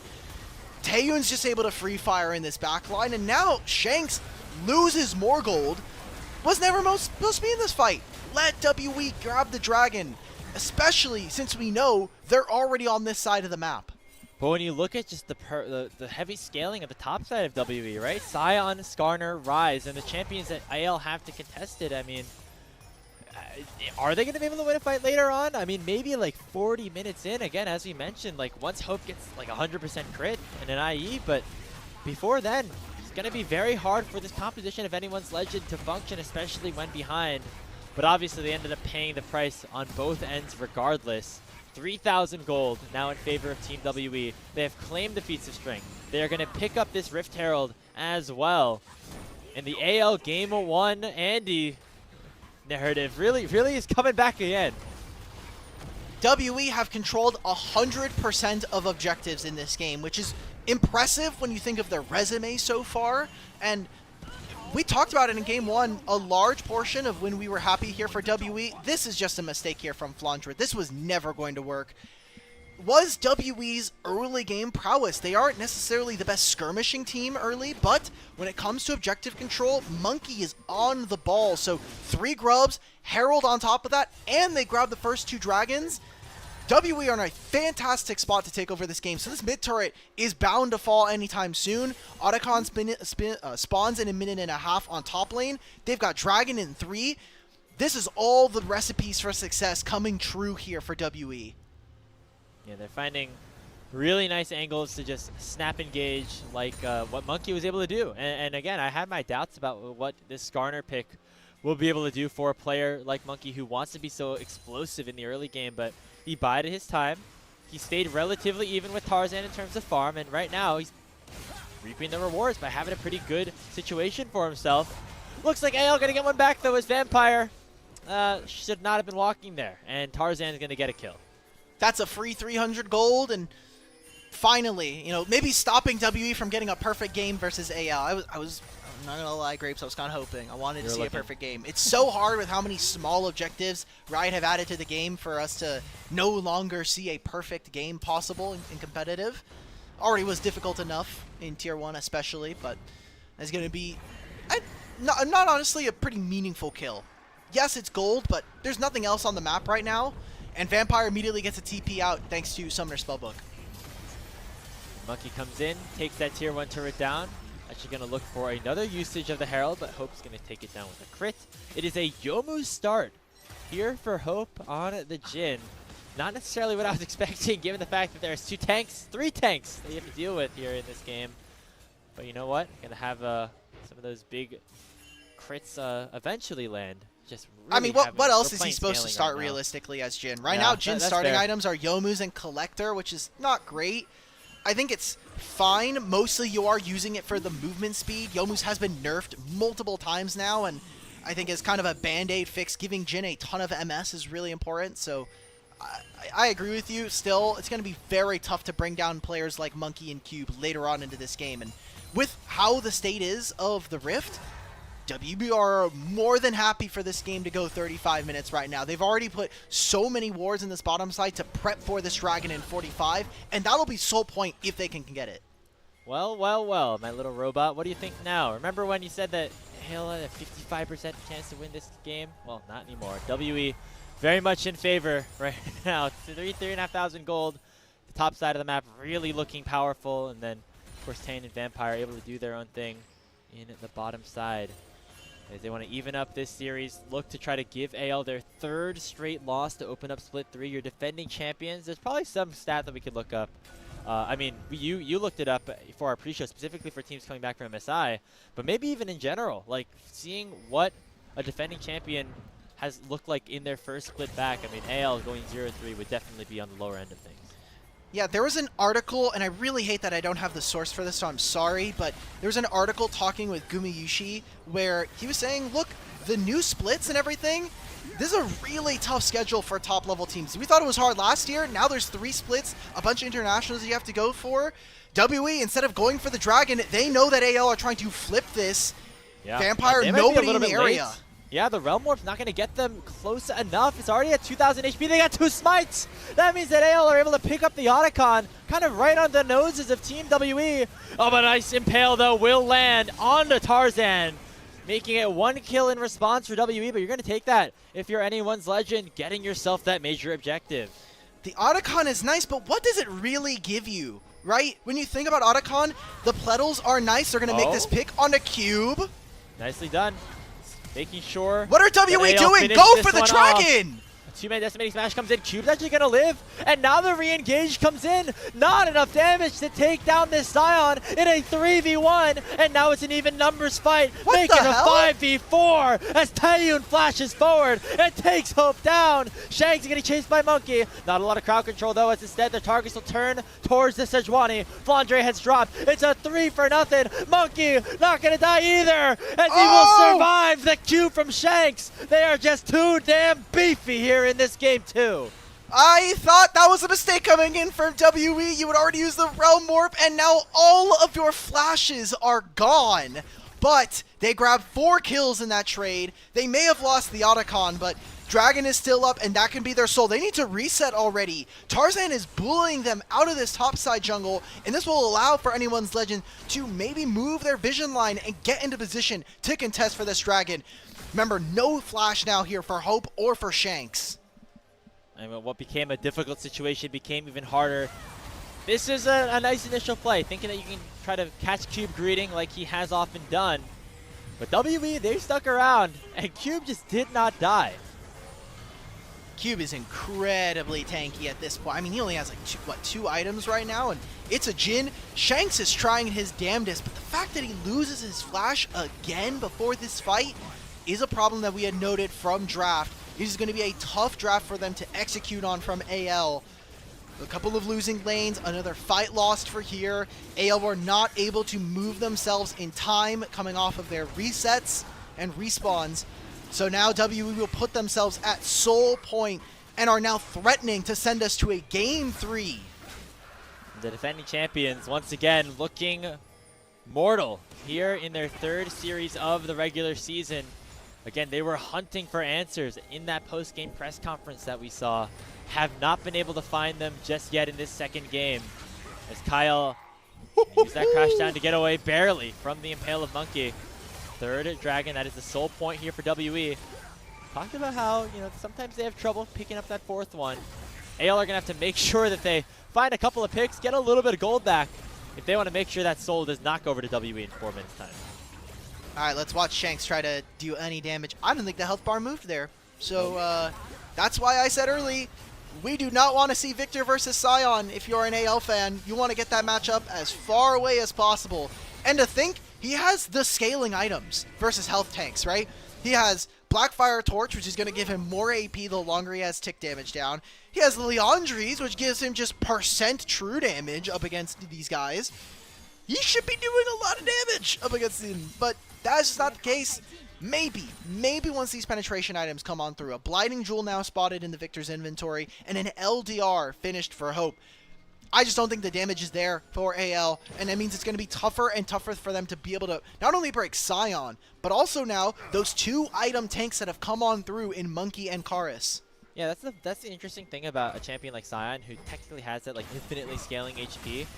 Actually, technically, it's probably spiking right around now when you're at this point with the 1,000 HP, maybe after a 3rd item or so. After this, once the carries champions start to get more damage, they get their 4th and 5th, they're going to be stronger than you, and they will be able to burn you down. So it is at this point that Cube and Team W in general are feeling very good about themselves. I feel like they want to continue to press their advantages over these next 5 minutes. If you find a pick, go for Baron. Otherwise, just make sure you farm up, make sure you're able to secure that soul, and be able to play the fight after that. That should be the priority now for Team WE. I mean, even in these 3 minutes, if there's ever a pick here from AL or made onto anyone's legend, that should just be the Baron going over.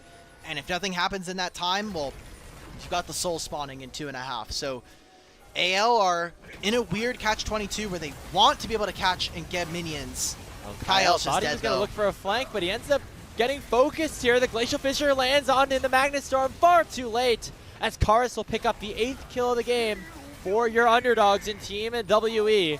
That is the pick. Will it result in more? The Glacial Fissure lands on the Cube. He is getting targeted just a little bit, but the Unstoppable Onslaught will be used to escape, and Shanks has to flash away as WE collapse upon him. A 1-0 overall. The health bar is still relatively low on Team WE's side. They don't want to start this Baron up What are just we yet. doing? Oh, he'll knock up Tarzan. What are we doing? He's forced to use the Audacious Charge forward. He's just going to go down. Tarzan will fall. Now the Baron is certainly the target.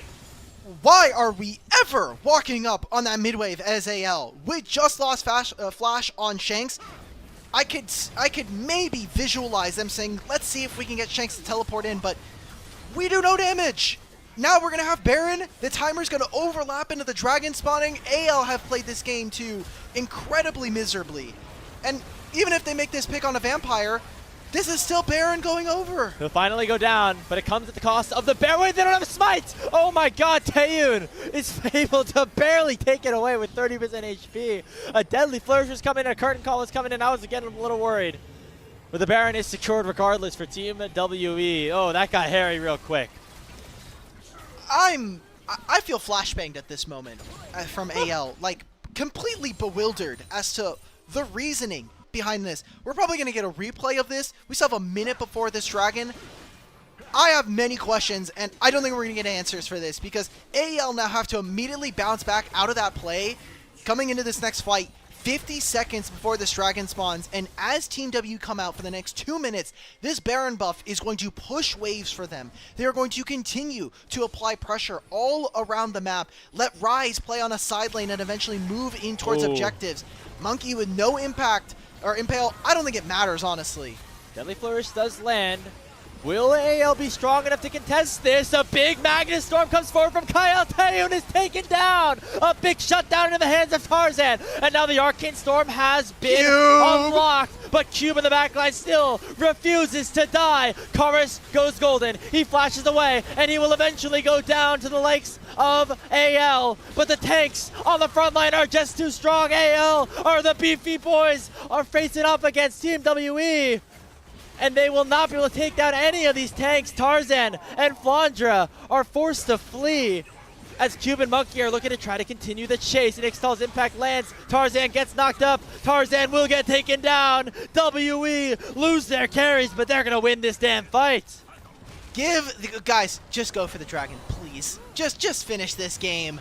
WE look incredible in this, even with AL starting this fight. All of our resources are going into a Skarner. What are we doing? Multiple fights in a row now from Anyone's Legends that are completely focused on the tanks. And even with Taeyun going down, there's just not enough damage, a concern that we had coming out of this draft. Sure, Monkey misses Impale, but who cares? Monkey has 4,000 HP and a Braum next to him. This does not matter. And I mean, credit to AL in a way. Taeyun got one shot. Kars eventually did go down too. But nobody's taking down Cube at this point. And Monkey, I mean, they're just so tanky at this point. Yeah. Heartsteel's a hell of a drug. Having a ton of HP from your Soul Furnace is going to make it very difficult for the opponents to ever punch through you. And now we get to see Ocean Soul, Dragon for at least or Baron for the next 10 seconds. They are literally unkillable at this point. Yeah, so Karis took an ultimate and did 0 HP to him. Doesn't matter. Yeah, now Cube, he's going to get focused down in a 2v1 situation, but he's going to survive long enough for at least his inhibitor to go down, if not more. They're going to send in the cavalry. In come WE with the Realm Warp from Karis, and Tarzan is forced to run for the hills, run towards the opposite side of where his Nexus resides. The Impale does not connect here for Monkey, but it's not going to matter right now as the numbers advantage right still is in favor of Team WE. They're going to try to burst down the tier 3. Kaya with the Magnus Storm will land on to 3 as Tarzan finally has rejoined the fight. Crescent Guard's going to knock over a couple as Taeyun does go down. Man. But Cube is still so tanky. Him and Monkey just refusing to go down. And everybody on AL is going to pay the price for that. Already it's Tarzan down. Flandre forced to run away. The Sejuani looks like an absolutely squishy carry at this point compared to the Scion Skarner combo. Vampire chases Kyle underneath his own tier 1 as now Team WE can look for another push. Okay, well, good news for AL fans. Maybe 2 bits of good news. Shanks has Flash again. And we can start thinking about Game 3 draft. That's the great part about this. Yeah, I mean, they're going to have to take down the Nexus turrets right now. It's 15 seconds on Tarzan respawning. The Arcane Storm doing a little bit, but not nearly enough to take anybody down just yet. The thing that it does do is clear out the minion wave, making sure that it is more difficult for WE to take down these Nexus turrets. And so it will be Team WE backing away, but they now have an 11,000 gold lead. They have 2 inhibitors down. They are in full control of this second game. Grapes, I know I really try not to harp on items, especially in the new season, but two things I have to call out immediately here. Why is Shanks not getting a Void Staff here? I really believe that you need to just be able to deal damage. It's hard. You have 5 kills out of 21 in 32 minutes. The Crypt Bloom is doing nothing for you guys. And then Hope. An RFC into Rise, Skarner, Scion. Where's my Infinity Edge? Yeah. Where's my damage? You need an IE at this point to have any chance. I mean, to AL's credit, they have killed Taeyun early in 2 fights in a row. Who cares? That does not the most matter at all, damages in though. the game is gonna be Scion. 1,000 goal shutdowns on both Cube and Monkey. They are both deathless in this game. A combined KDA of 24 at this point. They're looking Jesus. very powerful. They're looking nearly unkillable. And now the Baron's up in 10 seconds. They could just, you know, if they don't want to end the game right now, they could do it in a little bit, but instead it looks like they want to go for the fight. Here comes the choo-choo train right onto Hope on the back line as he just gets 100 to 0'd without being able to use that rapid fire cannon one time. Another Glacial Fissure lands. If Realm Warp into the back line, they're going to lock down Shanks. The defending champions look like the last place team at this point. Team WE just completely destroy AL and will bring us to a deciding Game 3. Getting almost every objective in the game will just make it look easy. Okay, Ocean get the minions. Soul, Get the minions, Baron, guys. Get the it minions. doesn't Okay, matter. They here we are go. so tanky, they can literally just do this. 34 minutes is how long it takes for WE to win game number 2 against AL and send us to a final deciding game. That's what they do. 4-0 now for Cube and Flandre on Scion. Scion just OP, seemingly here in this series specifically. Fortunately for Team WE, it is a true fearless format, so will not be able to be selected again. But hey, shout out to them. They have kept things competitive. They are fully on the way back to trying to reclaim their status as the Titan Killers, as the big spoilers here in Group Ascend. And for anyone's Legends, I feel like you could talk about a lot of the individual player performances, whether it was Flandre going down in lane early, Tarzan not necessarily finding the right plays. I think that draft was just unplayable. I mean, it just seemed like it was not ever in a good position to succeed, especially after how that early game went. Agreed. That was one of a really tough game to watch for AL because it just, we noted from the draft, okay, you don't have a lot of ways of punching through the front line, so you need to get some early work done. We get to like 10 minutes in that game, it is 0-0, and Monkey has already done the first dragon and the first set of grubs. So where exactly were AL hoping that they could find something there? I have no clue. There was a pretty big amount of inactivity from our champions. Yeah, and I feel like when we saw like the Jhin get locked in, it really kind of confirmed that that was what AL were trying to do, but I don't necessarily agree that that was the right move. I would have loved also to see Flandre on a different champion that would have been able to have a little bit more impact into that Scion lane. If you know that it's coming, you should have that correct response for it, but Sejuani just really was never able to do much in that situation. Maybe it kind of pinches the champion pool in the jungle for Game 3, but that's looking way too far in the future. If you're AL, you want to 2-0 this series. I mean, I don't even think that's true, though, because Monkey doesn't play Sejuani. Yeah. So, like, I'm trying to cope. I know, of ways, and I you know? appreciate that, but like, you look at their champion pools, we have 2 games of Sejuani all year long, and if I remember correctly, they weren't great either. I don't know, I think this was a one where maybe AL trying to see if they can experiment a little bit more, see if they can try some different compositions, get another game of Sejuani top here for Flandre. It's his 3rd. He's now 2-1 on the pick all time, or at least this year. I look at Shanks, man.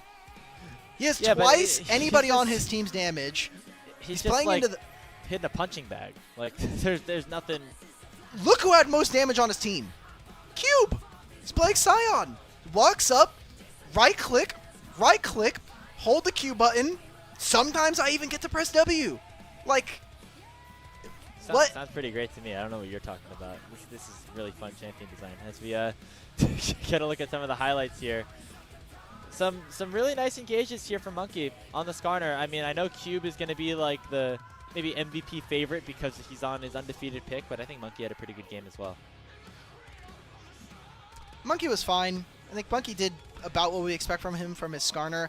I'm kind of sad that WE have moved away from being a team that has more creative early games and have kind of shifted into a team that really prioritizes getting early objectives and do play around their jungle. This was not a game that I think was as prototypical as we see from them.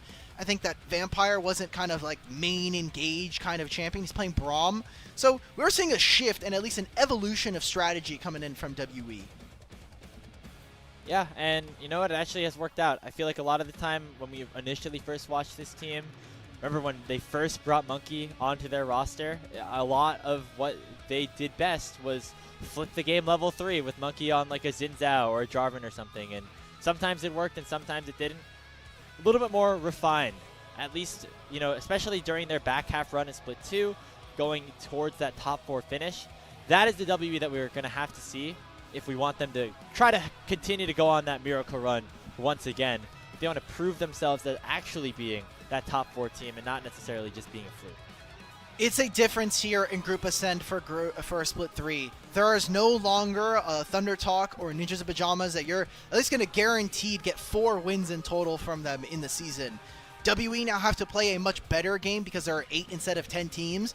And to be fair, they have started now the season 0-3. You can't take away that start from them. But what we can get from them is an improvement, is try to find a win here or there. They've been going to 3 in a lot of their series. It's just closing out that has been an issue for them. I mean, that's been the issue for AL too, at least in this series, or at least this season, I should say, where they have been able to win the game ones. They're 3-0 in game ones that they have played in the LPL after coming back from MSI. But they have not won a game since those game number ones, and I'm going to try to buck that trend this time around as we await our player of the game. I think Cube would be my favorite, unless we want to give it to somebody else. I don't know. I think it has to be Cube. I think it has to be Cube. A fun stat that we did pull up before the show. When WE have won their games here in Split 3, which now equal to 3, Monkey has gone MVP in all of them. So we'll see if they're able to grab that. This is also, again, still true. Scion 100% win rate for Flandra and Cube this time. Now the record going up to 5-0. Or 4-0. I think Kelsey live updated this. 4-0. Oh, because she just had it in our bag here. The numbers are up. Yes, up to 4-0. I hear MVP on the season. Our MVP goes over to Cube. No surprises there. This guy was a beast.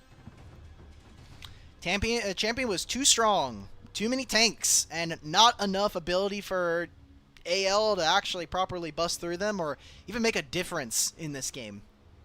Absolutely. Hey, Cube holding down the fort here for Team WE as they even up our series against the defending champions of your LPL Split 2 in anyone's legend. And there's only one series on the docket today, so a bit of an earlier end to the show, but it's going to be a fun one as we go to our decisive Game 3. Will WE pull off an upset once again, or will it be a return to normalcy for our defending champions? We'll find out right after this here on LPL English.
Take a moment right here, feeling like it's out gear.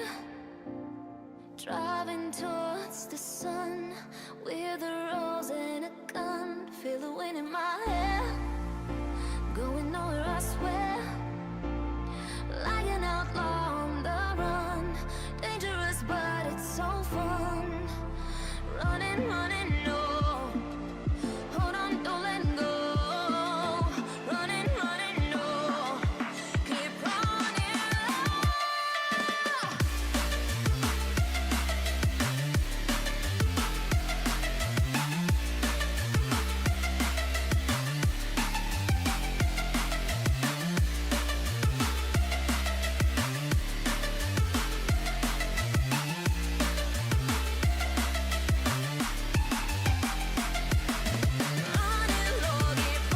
Welcome back to LPL English, where we have our final game of our first series, final game of the day, and a very unique one-series day here on the LPL. Again, you saw reports that BLG versus IG was happening, and that's why you're here. Unfortunately, due to some of the monsoons that have been going on in the industry, Shanghai specifically, you have to move that series a little bit later on. So this is our last game of the day, but it's sure to be a good one between Team WE and anyone's Legends. Our only two winless teams here to send off. One of them picking up their first victory after the day. I cannot believe that this is the game that's going to Game 3. Or this is a series anyway. Because on paper, AL should wipe these guys. Now, we go back to Split 2. Things weren't all as peachy. AL obviously not the most bulletproof team, but especially going against the likes of Team WE, they were able to 4-1 them in the regular season. So not too unbecoming to see them drop a game here. But I think amongst the fact, you know, like, it contextually looks really bad for AL because of the slide that they are going on currently at the beginning of Split 3. You know, you can make the excuse, okay, BLG, that's like the team that literally just went to MSI. They have, like, you know, new jungler buff, whatever. Weibo, they're hot right now. They're top 2. They got some superstar players. They have Chris back into their lineup. WE losing this team would not be the best situation for them. Again, they took a game off of them. They went the distance one time out of the two in the regular season in Group of 10 last split, but definitely want to have an opportunity to close out this series, you know, specifically for the mentals of these players as well. You know, they seem like they were taking their early struggles pretty hard, even though they were just coming from performing well at an international event. So if you're on AL, want to get the mental right back on a good foot, because as well, you're playing a lot of series. Like, as you mentioned, 9 best-of-3s of the next 3 weeks for these guys. Yeah, they're going to be playing 3 series a week for the next 3 weeks because of the fact that they got back from MSI pretty late. So sucks to see, but when you are a top-level competitor, that is kind of the schedule you're going to have to run into anyway. Also, kind of talking to these players, we got to see it in multiple of their interviews, that they understand that losses are going to come this way. I mean, Shanks, out of anybody, 0-16 on WE. Like, he out of anybody knows what happens when you have a really bad split. Like, I think this entire team is going to be fine as this season goes on. I think they're showing still a lot of strong fundamentals in a lot of their games, but they need to be able to bounce back, and they need to win, because seedings for playoffs, top 4 immediately make it in. Bottom 4 of Group Ascend are going to have to do a play-ins single best of 5 to make it on through. And that's not going to be fun. You do not want to be in those play-ins, especially as a, you know, former defending champion now. And yeah, you think about, you know, BLG looking pretty good, obviously coming off their second place finish. Now with Shadow. Weibo is on the start that they're on. IG, you know, they lost FPX, but we're still considering them a very good team right now as well. JDG, like, there's a lot of teams that are really in the realm. I know you're looking a little suspicious of that one. We talked about this earlier. I don't think we're allowed to consider JDG a good team after what they've been doing. Those guys are putting ugly games up. They barely won versus WE in their last series, okay? We're not doing this. All that to say, you know, top 4 is not guaranteed, especially if you keep dropping series like this, which is all that we're saying at this point. You know, right now, AL's looking like, oh, they're in 8th, but they just came back last week. They're in a bit of a slump. If things keep kind of spiraling, it creates a situation where you have to go on like a big run to try to get yourself back into a good position, and you just don't want that kind of pressure if you're AL. I see that draft pan. There we go. AL now on blue side.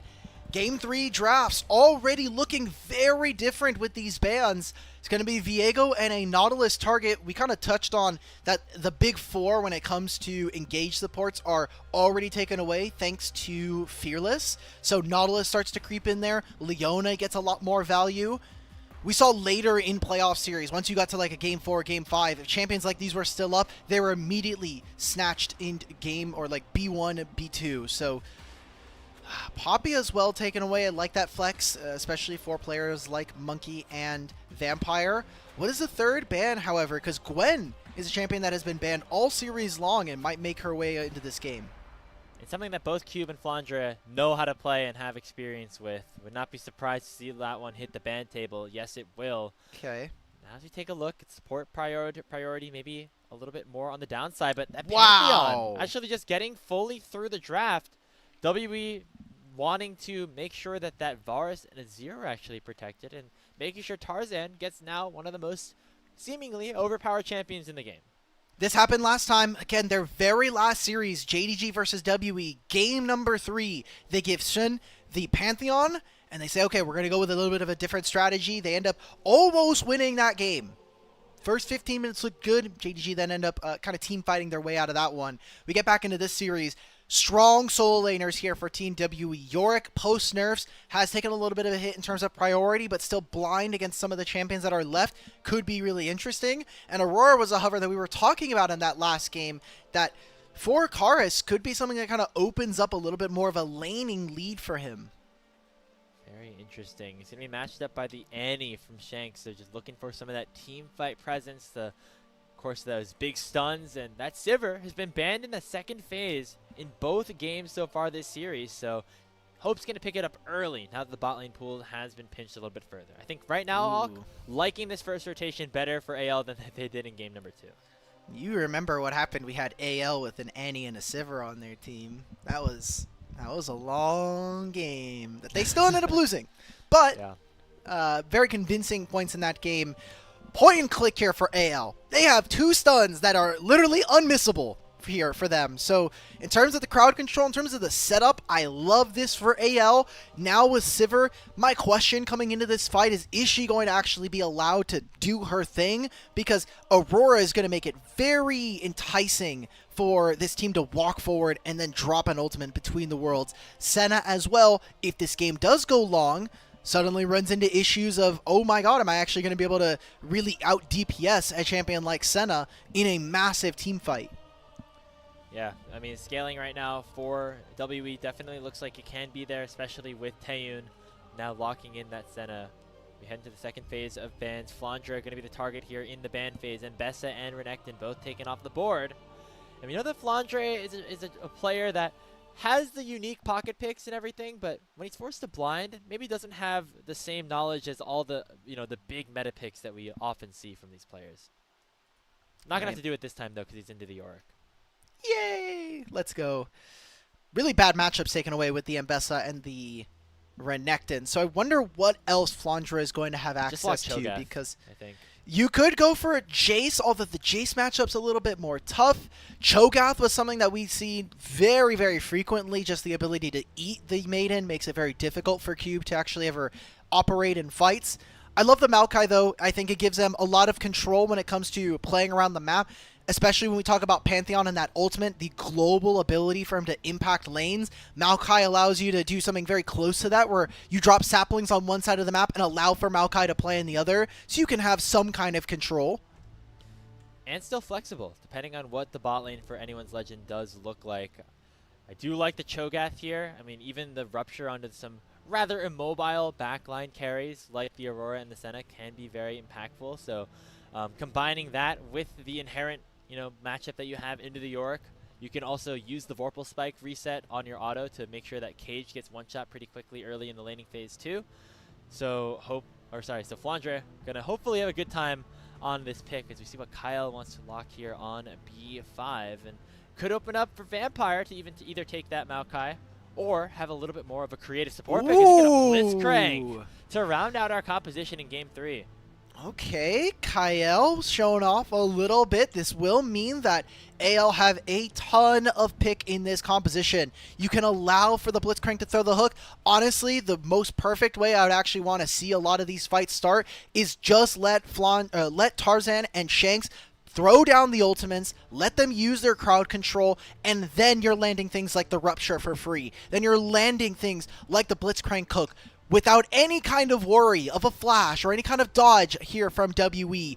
The damage might be pretty slow from AL, but WE, they want to punch, and they want to be able to punch hard here. This mid-jungle has a lot of skirmishing. I don't know if it's necessarily going to be able to tangle with the 2v2 that AL are showing, but I mean, Aurora passive is just broken. So I could see a world where WE get down and dirty. I like the Nocturne pick for Monkey here on R5. I feel like if they went with a traditional support and then had this Maokai in the jungle, W would be very lacking in that damage department, so and just like kind of that primary engage department as well. So finding something like Nocturne that can press that go button a little bit easier for them, get into a fight first, I think is going to help them out just a little bit more this time around. But overall, AL have a very easy to execute composition if they're able to just do everything right, not fall too far behind in the early game. I feel like they're in a good spot to finally win their first series of the split.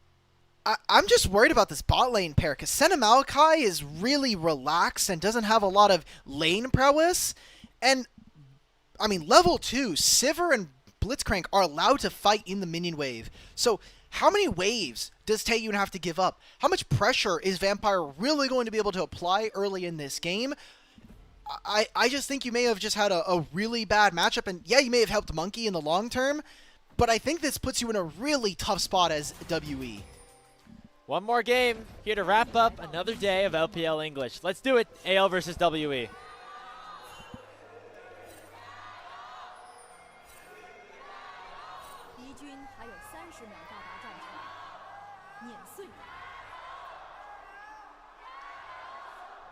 Get louder and louder as we go throughout this series. Again, only one on the docket for you guys today, as of course the Monsoons have postponed the eventual playing of IG versus BLG. But say that, a little bit of early skirmishing here. WE setting up 4 members on this bottom side to get themselves a little bit of extra.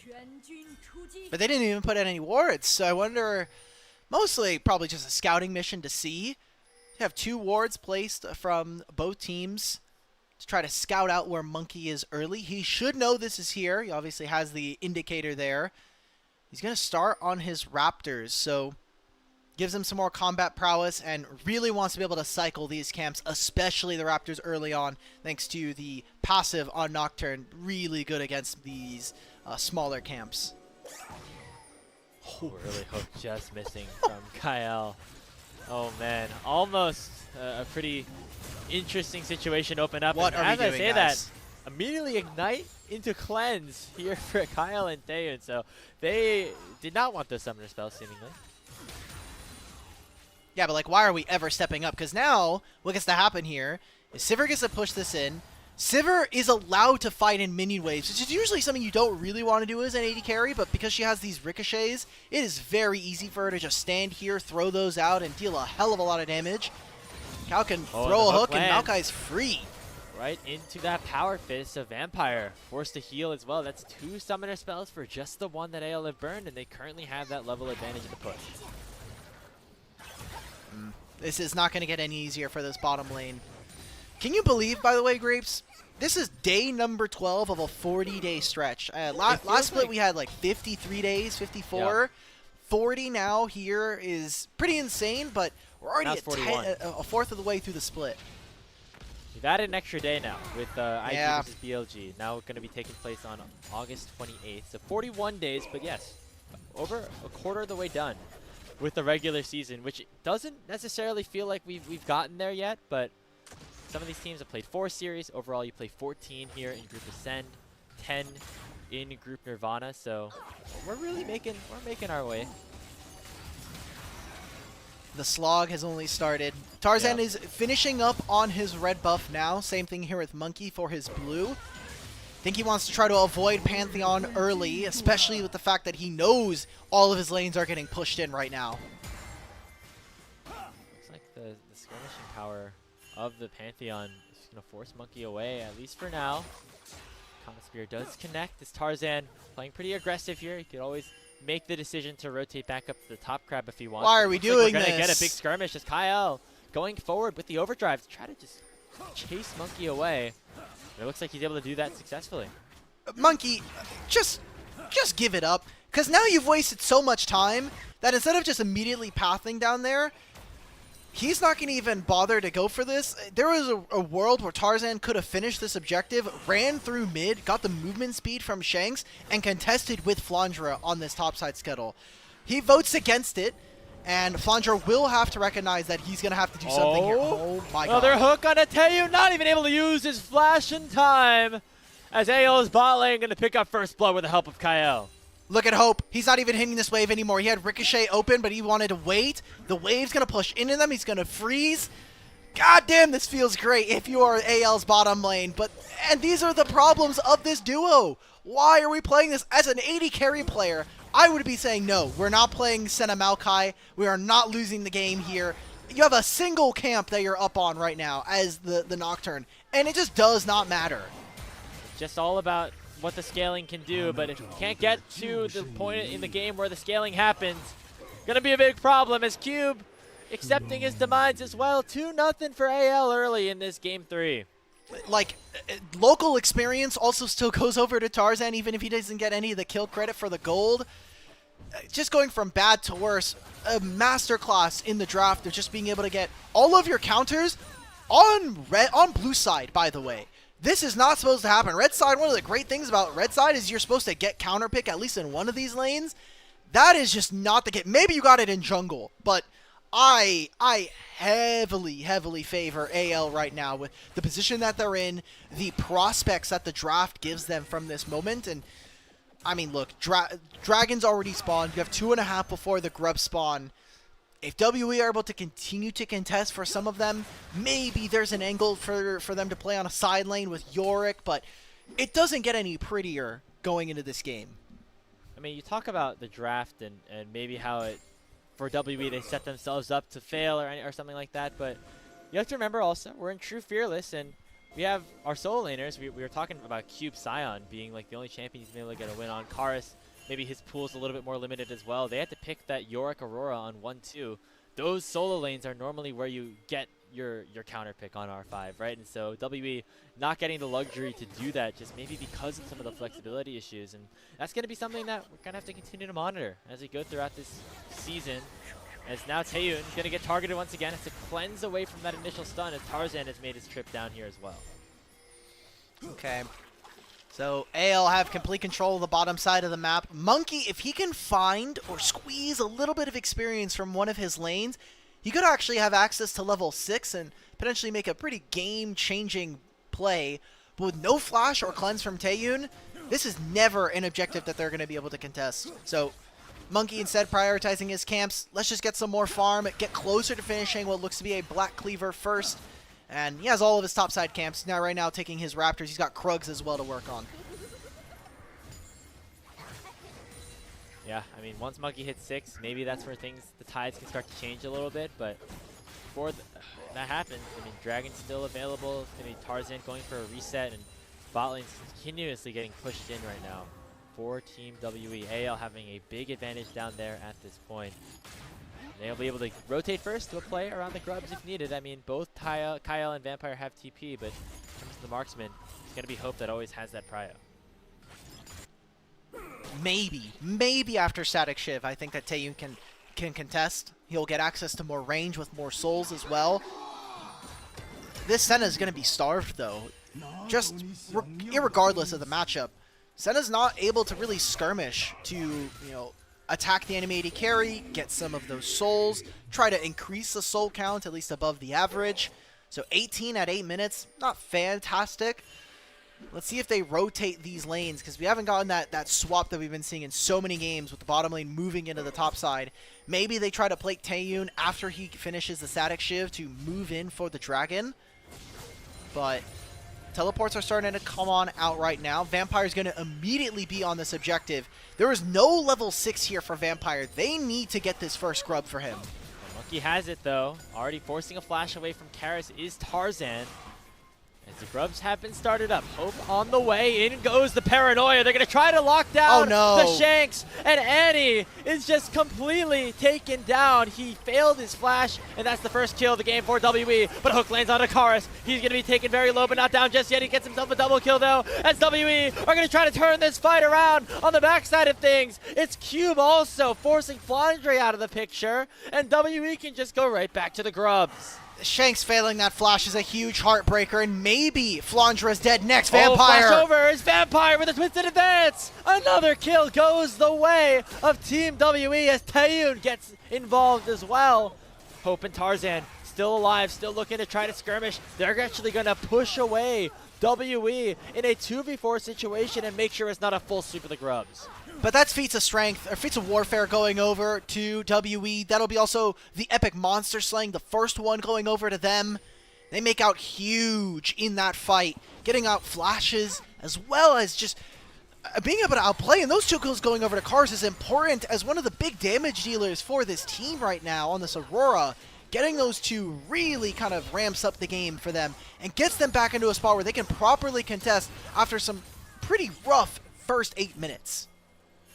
Yeah, I mean, Karis is a beautiful bridge for WE to scale into that late game with the Senna.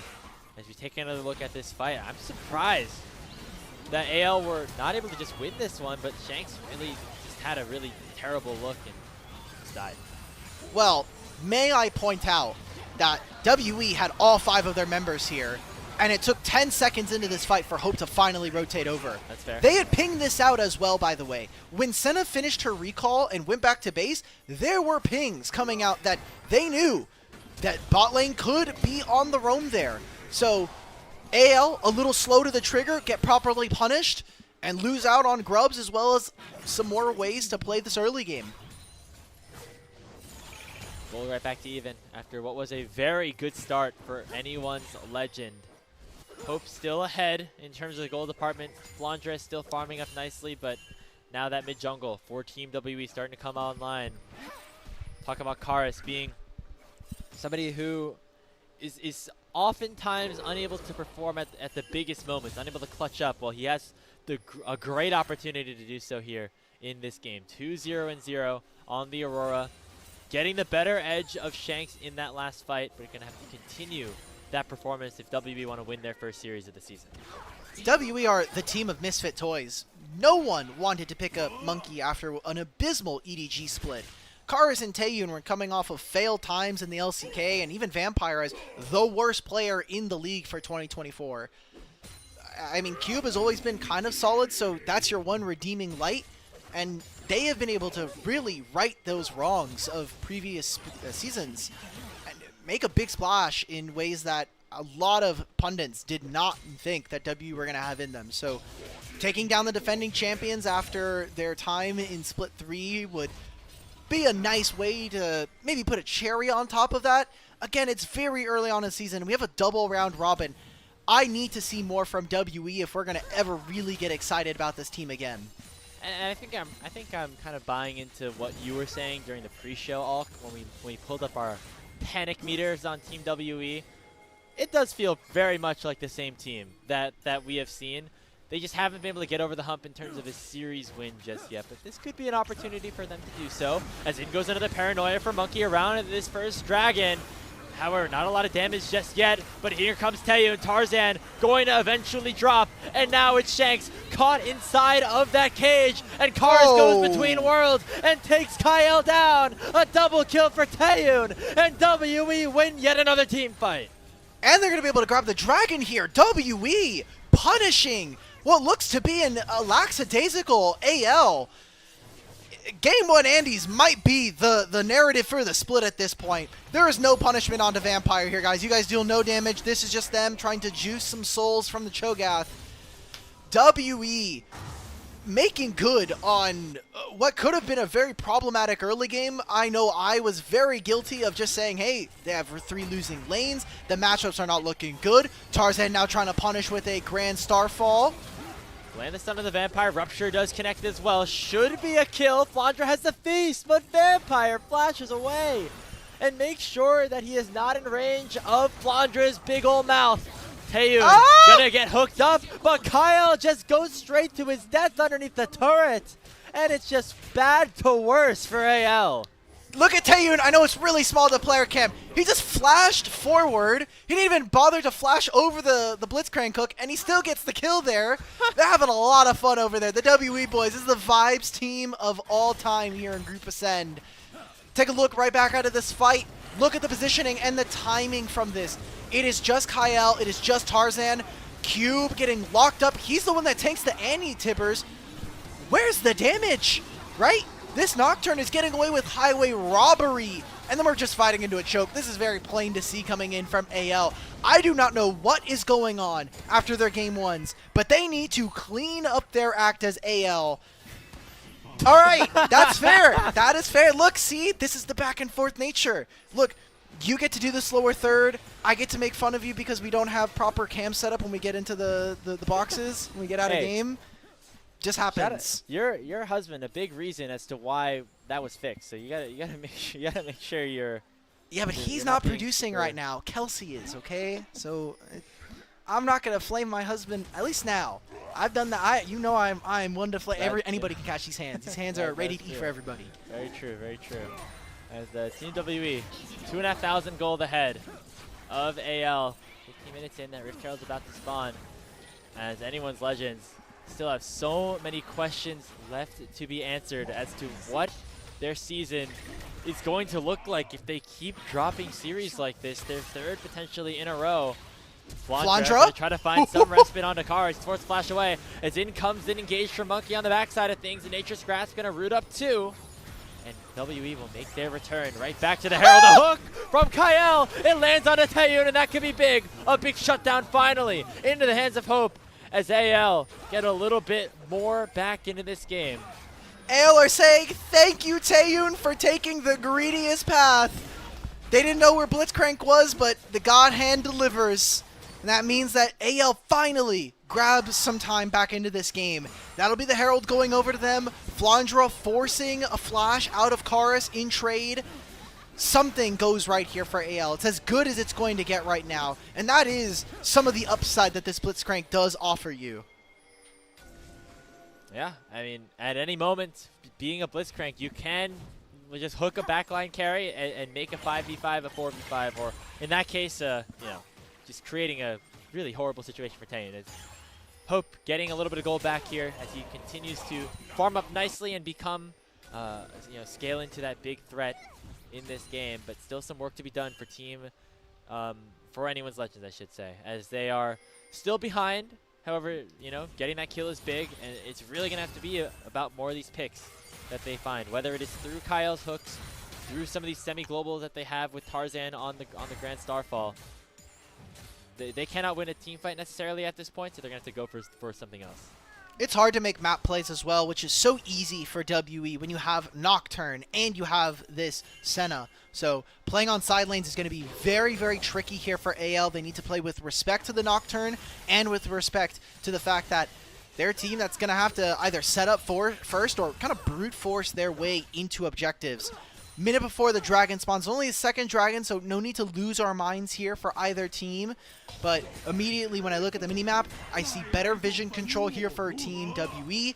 And with Monkey pathing towards the bottom side at this moment, this will be a window where WE can look to clear out some vision, spend some of their gold, and take control. I mean, you have Maokai ult for crying out loud. This is very, very simple in terms of execution. We get that, maybe another one of those fights where we could see that level of execution in about 20 seconds with this next dragon available. Teleport in the bot lane for Shanks. AL, they remember what happened when they were not early to that fight around the grubs. They want to make sure they are perfectly set up this time around. As they do see Karis on this ward, maybe an opportunity to try to pick him off, but instead AL going to play a little bit safer and wait for this objective to eventually come up. Both top laners have their teleports, but they are not with the teams right now. So we'll see who wants to pull the trigger first. Look at Cube, he's pushing with the Maiden right now, so maybe it would be okay with just staying up on that top side. Herald spawns in mid. This should be the mid lane tier 1 if they want it. AL instead, though, they're going to try and move in. Paranoia in from Monkey, but he has not gone in just yet. Just waiting and using the lack of vision to actually take the dragon down. So a smart play here for Team WE, opting out of the fight and instead looking to just get that dragon. And now they can look for another engage as Hope gets chunked down pretty heavily. Tarzan, Grand Star falling forward onto the top side of the map to try to take down Cube, but they're unable to get the Yorick. And now another fight has begun as a hook lands on the Monkey, but he's not taken down just yet. Kyle at the flash away as the root lands on to Shanks. Nobody on AL has fallen, nobody on WE has fallen, but the health bars on both sides are low. The dark procession there from Cube, getting the W down that terrain makes it difficult for Flandre to find him, and I loved the setup there from Team WE. Take away the vision. One of the ways you could actually get around Nocturne Ultimate, thankfully for these players on LAN, is you can just look at your teammate's screen, but especially for Kyle, he can only really look at Hope's screen, and Hope can't really do all that much right there in that situation, so dissuades the Blitzcrank from being able to land a hook and maybe find that pick that opens up a spot for AL. I like the flexibility that they showed trying to go for Cube. That was some summoner spells as well at the back end of that fight from Monkey and from this Yorick, but now 2 dragons here for Team WE, and they still have all of these ultimates that are very low cooldown between worlds, and Monkey even having the ultimate already back up here means any pick around this Otacon on the bottom side might spell doom for either one of these teams. I love this look that we're seeing from WE. That's more on the patient side, right? You're seeing Monkey on the Skarner in game number 1 just kind of farm up. Now on the Nocturne, another champion that really needs level 6, and not just immediately flipping. I feel like past iterations of Team WE, Monkey would have pressed that R button and immediately tried to dive onto Hope or something. Not doing that this time around, and so far it's been paying off as they have the 2 dragon lead, they have the feats of strength, they have about a 1,500 gold lead here with the scaling Senna. But still a lot left to be done. Otacon has just spawned. You already saw Kyle looking very aggressive on these hooks with the Blitzcrank as he can really make or break one of these fights. Kara spotting out that ward that could have been pretty dangerous. It's so tough right now for AL because they need to walk as essentially like 2 or 3 members. They're giving up waves right now to make sure that this is happening. And that is why we kind of start to see a lead open up. Kyle with the Hex Flash tries to find that pick. Doesn't find anybody from Team WE. But because they're dropping waves, Cars is opening up a massive 1,500 gold lead for himself. And Hope has to use the ultimate to be able to bounce in between these waves and match Taeyun on the map. So right now it's AL a bit more on the defensive. That teleport only in from Kyle. Not really going to be able to clear this wave out. Shanks does make his way down here to do just that. As Team WE looks like they're playing the map well after sustaining a little bit of early pressure. They are now the ones in the driver's seat. Nearly up 2,000 gold. They can continue to play around these objectives. And AL really on the back foot and not super decisive in terms of finding a play. As WE are going to actually start up the Otacon. All right. There are teleports for both of our top laners. I think it is really risky for WE to try to risk this when there are summoner spellbooks in the game and there's a Cho'Gath on the enemy team right now. They're going to move off, get a little bit of vision, pull it down towards the bottom side of the map. Pantheon can ult for this play. Yorick has his as well, but Cube, I think, is comfortable pushing. They could try to do the same strategy again, where Monkey just presses the R button and turns off the lights, but the Otacon is down to 6,000 HP, and they've already had to kite away from it. Now the teleport comes in, and the full-on fight will start. A huge between worlds, but he gets feasted, Monkey's dead. And AL get 2 kills right back, but it's matched by WE. Cube is still strong, and Taeyun is on the back line. The Otacon gets secured by Tarzan, but Team WE should be able to win the team fight. A triple kill already for Cube on the Yorick, and Flandre has to flash away. That might have been the Otacon. That's gold. That's some experience going over to AL with all of those petals. But more stacks here for Taeyun. A turret as well here for WE. Problematic stuff here now happening around the map. A lot of gold in their back pockets to spend. I just don't think it was worth it. And I like that WE were willing to play bodyguard around this. You had noted this right before. Same thing with the Dragon. Get AL to walk into this pit. And I love all of this setup, but it's all onto Karis. The Taeyun ult comes out a little too late, but look at Cube here. With all of this setup, he gets to walk right into this team and rip them apart. I just don't know if the Otacon is worth it here, Graves. I think this is still really problematic here for anyone's legend. and you still will have to deal with the dragon that is now spawning, and you have no flashes on your solo laners compared to your opponents. Big thing is that a lot of gold went on to Hope. He now has 2.5 full items at this point, and they want to make sure they can take this dragon. They don't want to give Soul Point over to Team WE just yet. The Team WE, as you mentioned, also got a lot off of that play. Cube, now very powerful here on this Yorick. Is grouping with his team right now, so not currently on a side lane, as AL are controlling the mid wave with Hope and his wave clear. If that'll give his team some chances to clear out some vision on this river and maybe even start the dragon up. All right, no ultimate here for Cube now. Maiden has been taken down. It is easy for WE to get back into the pit, however. A single Scryer's Bloom can be spotted out. They have a lot of mobility between Karis and Monkey. They're going to avoid it. It's going to be a missing Soul Point here for WE. A single ward in the pit, not seen. Senna ult goes out. Tibbers on top. Jungler for WE down. But the dragon has been peeled away from AL. They don't want the Drake. They want the fight as well. Two-man rupture in for Flandra. And Karis is shut down. It's a triple kill for Hope. And right back to the dragon they go. Are they going to also be able to pick up this Baron 15 seconds before the big purple worm? WE misstep going into that river. I don't know, Grapes. Do we feel like this is going to be the kind of decision that brings AL back in? Because this is giving me vibes of game one, kind of. Yeah, where WE got off to a good start, then AL were able to kind of just win 3 full team fights in a row and eventually close out that game. Obviously ended maybe a little bit quicker than this one has, or has the potential to, as AL do not immediately start the Baron up on spawn. They take the tier 1 mid turret instead, and I would say that's a good call. Starts off with Kyle with this hook on a monkey. The ultimate from Senna just to get vision onto the dragon, I can respect the play, but after that there's just no ability for them to engage the spell shield. And then this, Karis walks back into it. I don't know if it was auto-pathing, trying to get around the wall. It put him in range of that rupture. That should have never landed onto Karis, even with him having flash. So big mistake coming in from the solo laners of WE, and Monkey getting punished for not having that spell shield up. And maybe he thought he had flash, but got silenced by Flandra's W. So that was not in the cards. Either way, a bad click, a bad play, as Karis got caught out for Team WE once again. As another player that, again, we were hoping to see deliver in these big moments, Salkin. Has had a couple of nice fights so far in the Aurora, but has not found the game-clinching one just yet, and that's the most important thing. And so looking at some of these objectives and how they're playing the map, it is tough right now for WE. We had given them some advantage of being able to play side lane with having so much mobility and having 2 global ultimates, but same thing can be said here for these longer lanes. You can see right now, Pantheon on the bottom side. This seems to be a quick play for AL. Just here to grab themselves the Maiden. This will allow for WE to move into this topside jungle, get down vision, and maybe even escort their mage out of this topside here for Karis. He's going to get a wave under this turret. Maybe he can get a little bit more damage, but for the most part, it is all about control of the space.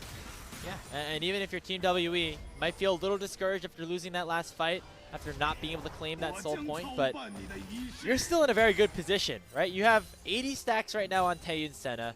You have Karis still in a really good spot, but Cube's still going to be able to do a lot of damage. There's still hope here for Team WE in a pretty even game state, so you cannot, feel like this is just a lost cause at this point, even though you are playing up against the defending champions of the LPL. Have to keep the hopes up. Karis doing a little bit of poke damage onto Tarzan. The Baron dance now has begun. Mid! Come out. They're looking towards the mid lane. A fear lands onto Hope. He's going to get taken down by Taeyun. I don't know if there's going to be more. There's Kyle with a hook, but Hope, he uses his barrier there. We didn't get to see too much of the start, just too far up on mid-wave. The great punish there from Monkey. They do not have the Nature's Grasp anymore. I think this is just going to be the mid lane tier 1 and a little bit more gold so they can potentially get to that third item. Taeyun getting very close to an Infinity Edge. The Monkey's pinging it. It looks like WE might want to try to flip things here. It looks like he's backing away instead. has that Paranoia not on cooldown just yet. It's still about halfway towards completion. That's why they are holding off on starting off this Baron, even though the AD carry for AL has been down. Instead, claiming that mid turret and just getting that small advantage. A little bit of gold and that barrier, very nice, especially that having that summoner spell taken away means that some of the ability for Hope to step forward or not feel as pressured. Yeah, he's way too far up on midway. The rest of his team isn't there. He pops the barrier midway through. I think he just has to get the flash out if he doesn't want to get hit by that tether. It's a pretty good punish, and now AL looking to start this up. They have the Sivir, and they have Smite from Kyle alongside this Feast. This should be the Baron going over to AL. Unless Monkey can do something magical here. He is in the mid lane. He pops the Paranoia. They're looking to go in. Look at Karis taking that Hex Gate over. They immediately go into Shanks with the flash away as AL have peeled away from the Baron for now. Nature's Grass going to root up 3 members of anyone's Legend, but they're not able to find anything more. Right now, the Maiden, the focus, it should be taken down. That is a big portion of Cube's kit off the menu for the next little bit. 30 seconds off of Mikhail's as well. Kyle used it there to try to cleanse Flandra. Any more damage and WE maybe find a kill, but instead it's going to be mid-priority. And what I'm looking at right now, Grapes, is that Dragon spawning in 15. They can grab this turret, move into the bottom side of the map, and look to put themselves on that soul point that was denied 5 minutes ago. WE able to take the advantage that they gained off of just forcing some resets on AL's side to claim that mid-tier 2 turret, and now can turn their sights, as you say, all to that 3rd Dragon. Now AL should feel comfortable taking this Baron in terms of a trade because it is not the soul collected for WE if they do pick this one but up. They need to do this now. Able like, to look at send this. The Dragon solo, but AL still just hovering around the river, and they have to start this objective up if they want to try to make it a trade. Monkey's going to be able to get here in time, absolutely, especially with the Paranoia. Yeah, he has his ultimate coming up thanks to having the experimental Hex plate and engage now. Lands onto Cube. Will they be able to center him down just yet? Not now, as he hasn't been able to flash away. Dragon's been secured. Vampire flashes away from the Rupture, but now AL want the fight. Paranoia was used, but not to close a gap, just to try to toggle with some vision. As Monkey no! forward. He gets caught out by the hook of Kyle, and Shanks will take him down. WE's jungler is dead, and AL should claim this Baron. This should have been a perfect line of play for WE if they just were able to move back and take your conservative lines there. But taking a play right as they have control of this side of the map, a massive mistake coming in from Monkey. The team leader stepping in the wrong position gives AL position back in this game. It's still a Mountain Soul or Dragon Soul point here on the cards for WE, but a Baron will help smooth out the next 3 minutes of this game for them, and hopefully get them back into this game where they've had so many worries as AL. Now there's still some work to be done, as they just barely have passed W in terms of the goal. The Baron, what they do off the Baron power play is going to be important. Monkey just thinks he's safe, but absolutely it's a not. single minion giving him vision. Tarzan just flashes. I love this. This is great. He gets completely CC'd. Even with the amount of tenacity he has from upgraded Merc Tread boots and the Sterix gauge. Just a plain old punish and a good look there from AL's jungle. He thought that because there's a pink ward there, there'd be no vision, but the minions told anyone's Legend that Monkey was just going to be there. And Tarzan flashed over, got vision of Monkey, and then immediately the follow-up all landed on top of him with that hook from Kyle, who's now looking aggressively once more. Monkey going to be able to spell shield that one, but the Baron pushes on, and AL want to try to control multiple lanes at the same time. I like the idea of the combo there from Kyle. Use the silence, then try to find the hook. And Starfall in onto Cube. He should just get feasted. Yes, Flandre picking up that kill instantly. Monkey getting taken very low as well. Hope takes him down with a ricochet, and Taeyun has to flash away. Tier 2 turret still up and available. Dawning Shadow over the top, and Chorus gets stunned. Chorus gets shut down, and that might be it. Anyone's Legends, they go 2 for 1, and they go on to the Tier 3 right now. No more Tibbers. It's a teleport out from Shanks. Is this the end of the game? A minute left with these Baron buffs. a massive mistake. We're going to have to go back to the third dragon of the game where AL were able to steal that away, and too many mistakes from WE. It's going to have to be Taeyeon and Vampire, but the wave just might be too much. It's still 4 members strong for your defending champions. Taeyeon not having the damage just yet. Vondra munches down Vampire once more, and the summer swoon has come to a conclusion. Oh! Anyone's Legend are going to be able to pick up their first win of Split 3. And it was through the jaws of defeat, a weird early game yet again here, where WE, they get control of the early game, they get all of the early buffs. Still, not a clean look for them. I would have accepted a 2-1 from AL that looked more like game number 1. But really tough look there in multiple spots from our defending champs, from our MSI representatives. And WE, a heartbreaking 0-4 start to this season. You know, if you're AL, you can talk about the problems that you had in this series, the early games kind of falling apart, how the mid-game team fights and how WE were able to take advantage of you there, specifically in that game 3. But at the end of the day, you can exhale because you got a win on the board. Sometimes the first win is the hardest to get. We saw that with WE and FPX in Group Ascend last split, where as soon as they finally broke that seal, they were able to get on a roll. AL did not want to be in that position, and it would have gotten loud if they had dropped that 3rd series in a row against a team that they are expected to beat. So at least Anyone's Legend able to pick up this series win, and now they can build on that momentum to try and continue their push back up to the top of the standings. I think AL are definitely going to have to really look back at this series and think about ways that they can kind of dissect a lot of their problems. We have seen multiple times now where there's just not enough early game from this squad. They don't like to skirmish very often. That is, I think, one of the reasons why they tend to lose versus top esports in regular season. Is top esports are very, very in your face. That's why BLG sometimes, or even more recently, got the better of them. Is Bin and Knight were willing to be a lot more aggressive. In the back end of this series, I know I was praising a lot for Shanks for what he's able to do.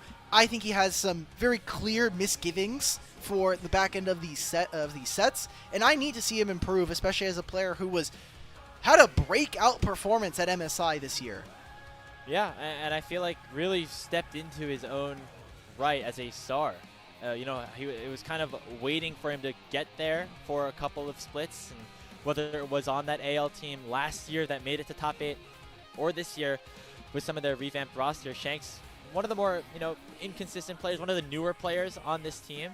But at MSI had that great performance. We still need to see him try to continue to make plays. I feel like him and Cream are in similar positions where they are in their early stages on really top-level contenders, and sometimes they look like some of the best mid laners in the world, and other times they are able to kind of falter and look a little bit more vulnerable. But it's taking that next step that is the most important for both of those guys. And talking about Shanks, had some good plays, especially towards the end.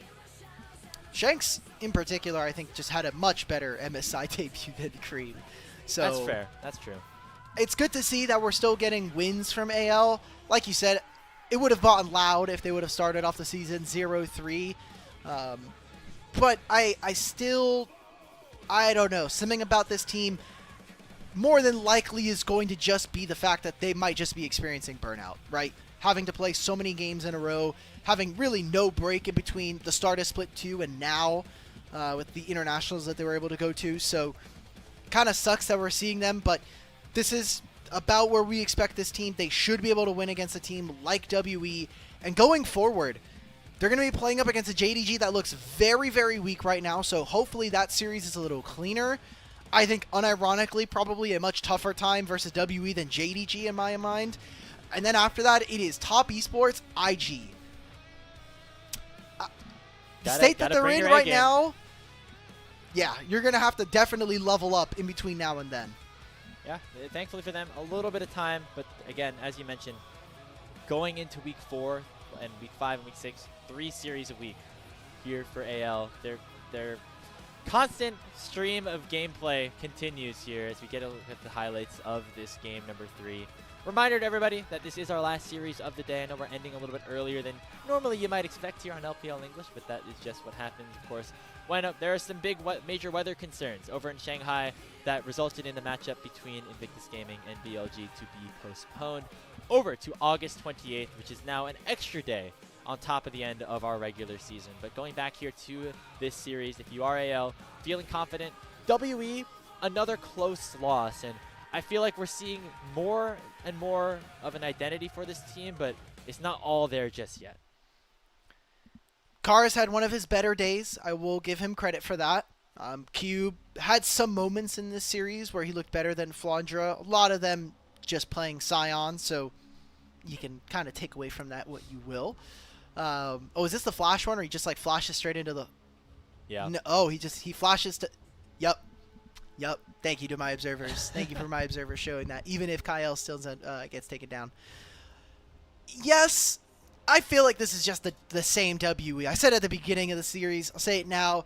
Same shift, different fries. Like this is the same WE that you saw in Split 2. Same chef, different. Wait. Same shift. You know, like they're shift workers. Like we're clocking in for another bag. Yeah, this is again. I think you really highlighted at the end of the series though. A single win could unlock that for them. So if they could get a win in their next couple of series, maybe that's the run that they need to be able to take down a team like JDG, even the FPXs that are against them in the standings. But I'm still really hard pressed for the mistakes that we saw in this game to really have them above any other team in this group, aside maybe FPX.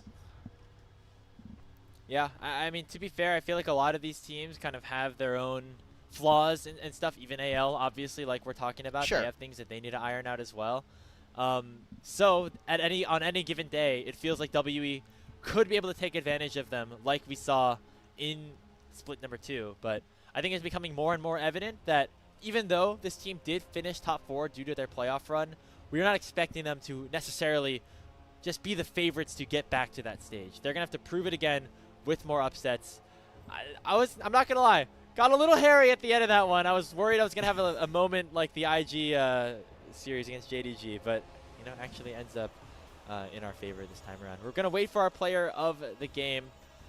A lot of different options here. Kyle sticks out with the Blitzcrank, finding that pretty crucial flash. Hope. Another consistent performance from Hope, man. I'm glad that he is playing at the level he is, because for so many years he was stuck on some pretty bad rosters, and Hope playing so well on this team proves to me that AD Carry is carried by their team. I mean, Kelsey Moser, our producer, is one of the biggest Elk haters, and she was hating on this guy while this guy was going to World Finals, okay? Thinking he was getting carried. So we got to see it here. I think Hope literally the entire time is like, okay, well, I'm playing Sivir. I'm waiting for my team. Even in the game before this, right? Hope had a pretty decent time. It's going to be Flandra here earning himself the MVP. The back end, I think the last like 4 minutes of that game, he was definitely Pog status. Yeah, he had some nice team fights, you know, finding some big knockups at the Rupture, feasting Cube in that initial fight, that last fight to make it a numbers advantage early. That was a big pick onto Karis right there as well. So respect to Flandra, as you know, we're hoping to see more out of him as we continue to go throughout this season as well. But that's going to do it for our day here on LPL English. Before we head out, let's take one last look at the updated standings. It was only one series, but we could just see AL in the win column now at the very least, and you know, feel happy about that because they actually have played less games, and a lot of their games have been 2-1s. They actually jump up to 5th after that, so congratulations to them. Of course, still very early on into the season. And speaking of Team WE, they're going to go up against Top tomorrow, same time, 5 a.m. Eastern, 2 a.m. Pacific. So make sure you stay tuned here for that one as well. Followed up after that by BLG going up against Weibo. Again, we'll keep you guys updated about any of the issues involving the monsoons over in Shanghai, and if that will continue to provide, or you know, any troubles with the scheduling. But for now, we are hearing that these games will be scheduled and will be played tomorrow. Yep.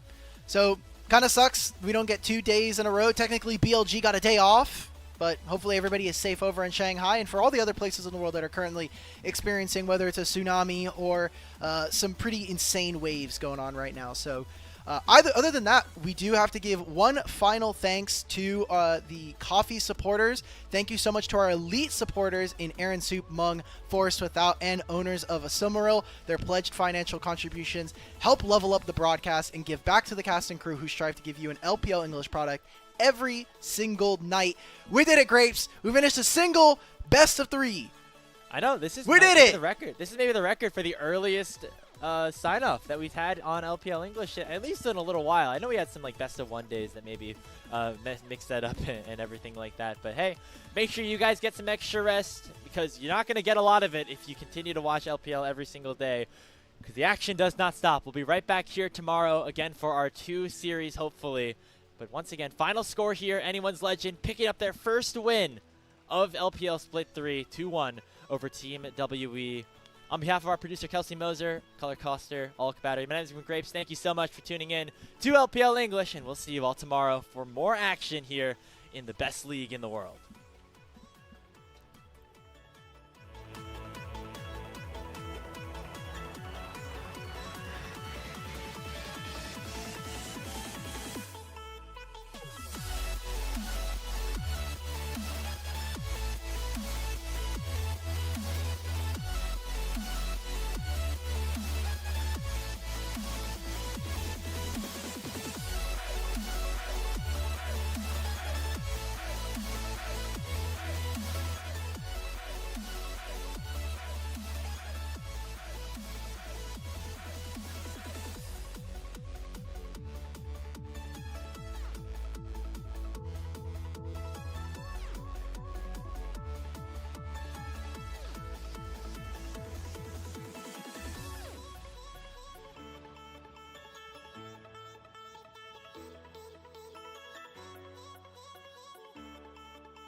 Take a moment right here, feeling like it's out gear, driving towards the sun with a rose and a gun. Feel the wind in my hair, going nowhere I swear, like an outlaw on the run, dangerous but it's so fun. Running, Apparently it's been a thing as well for a while. So statistically, Rumble has a 5.4% higher chance of winning if he is on blue side. So we will see. So yeah, Rumble, his Q and his R are delayed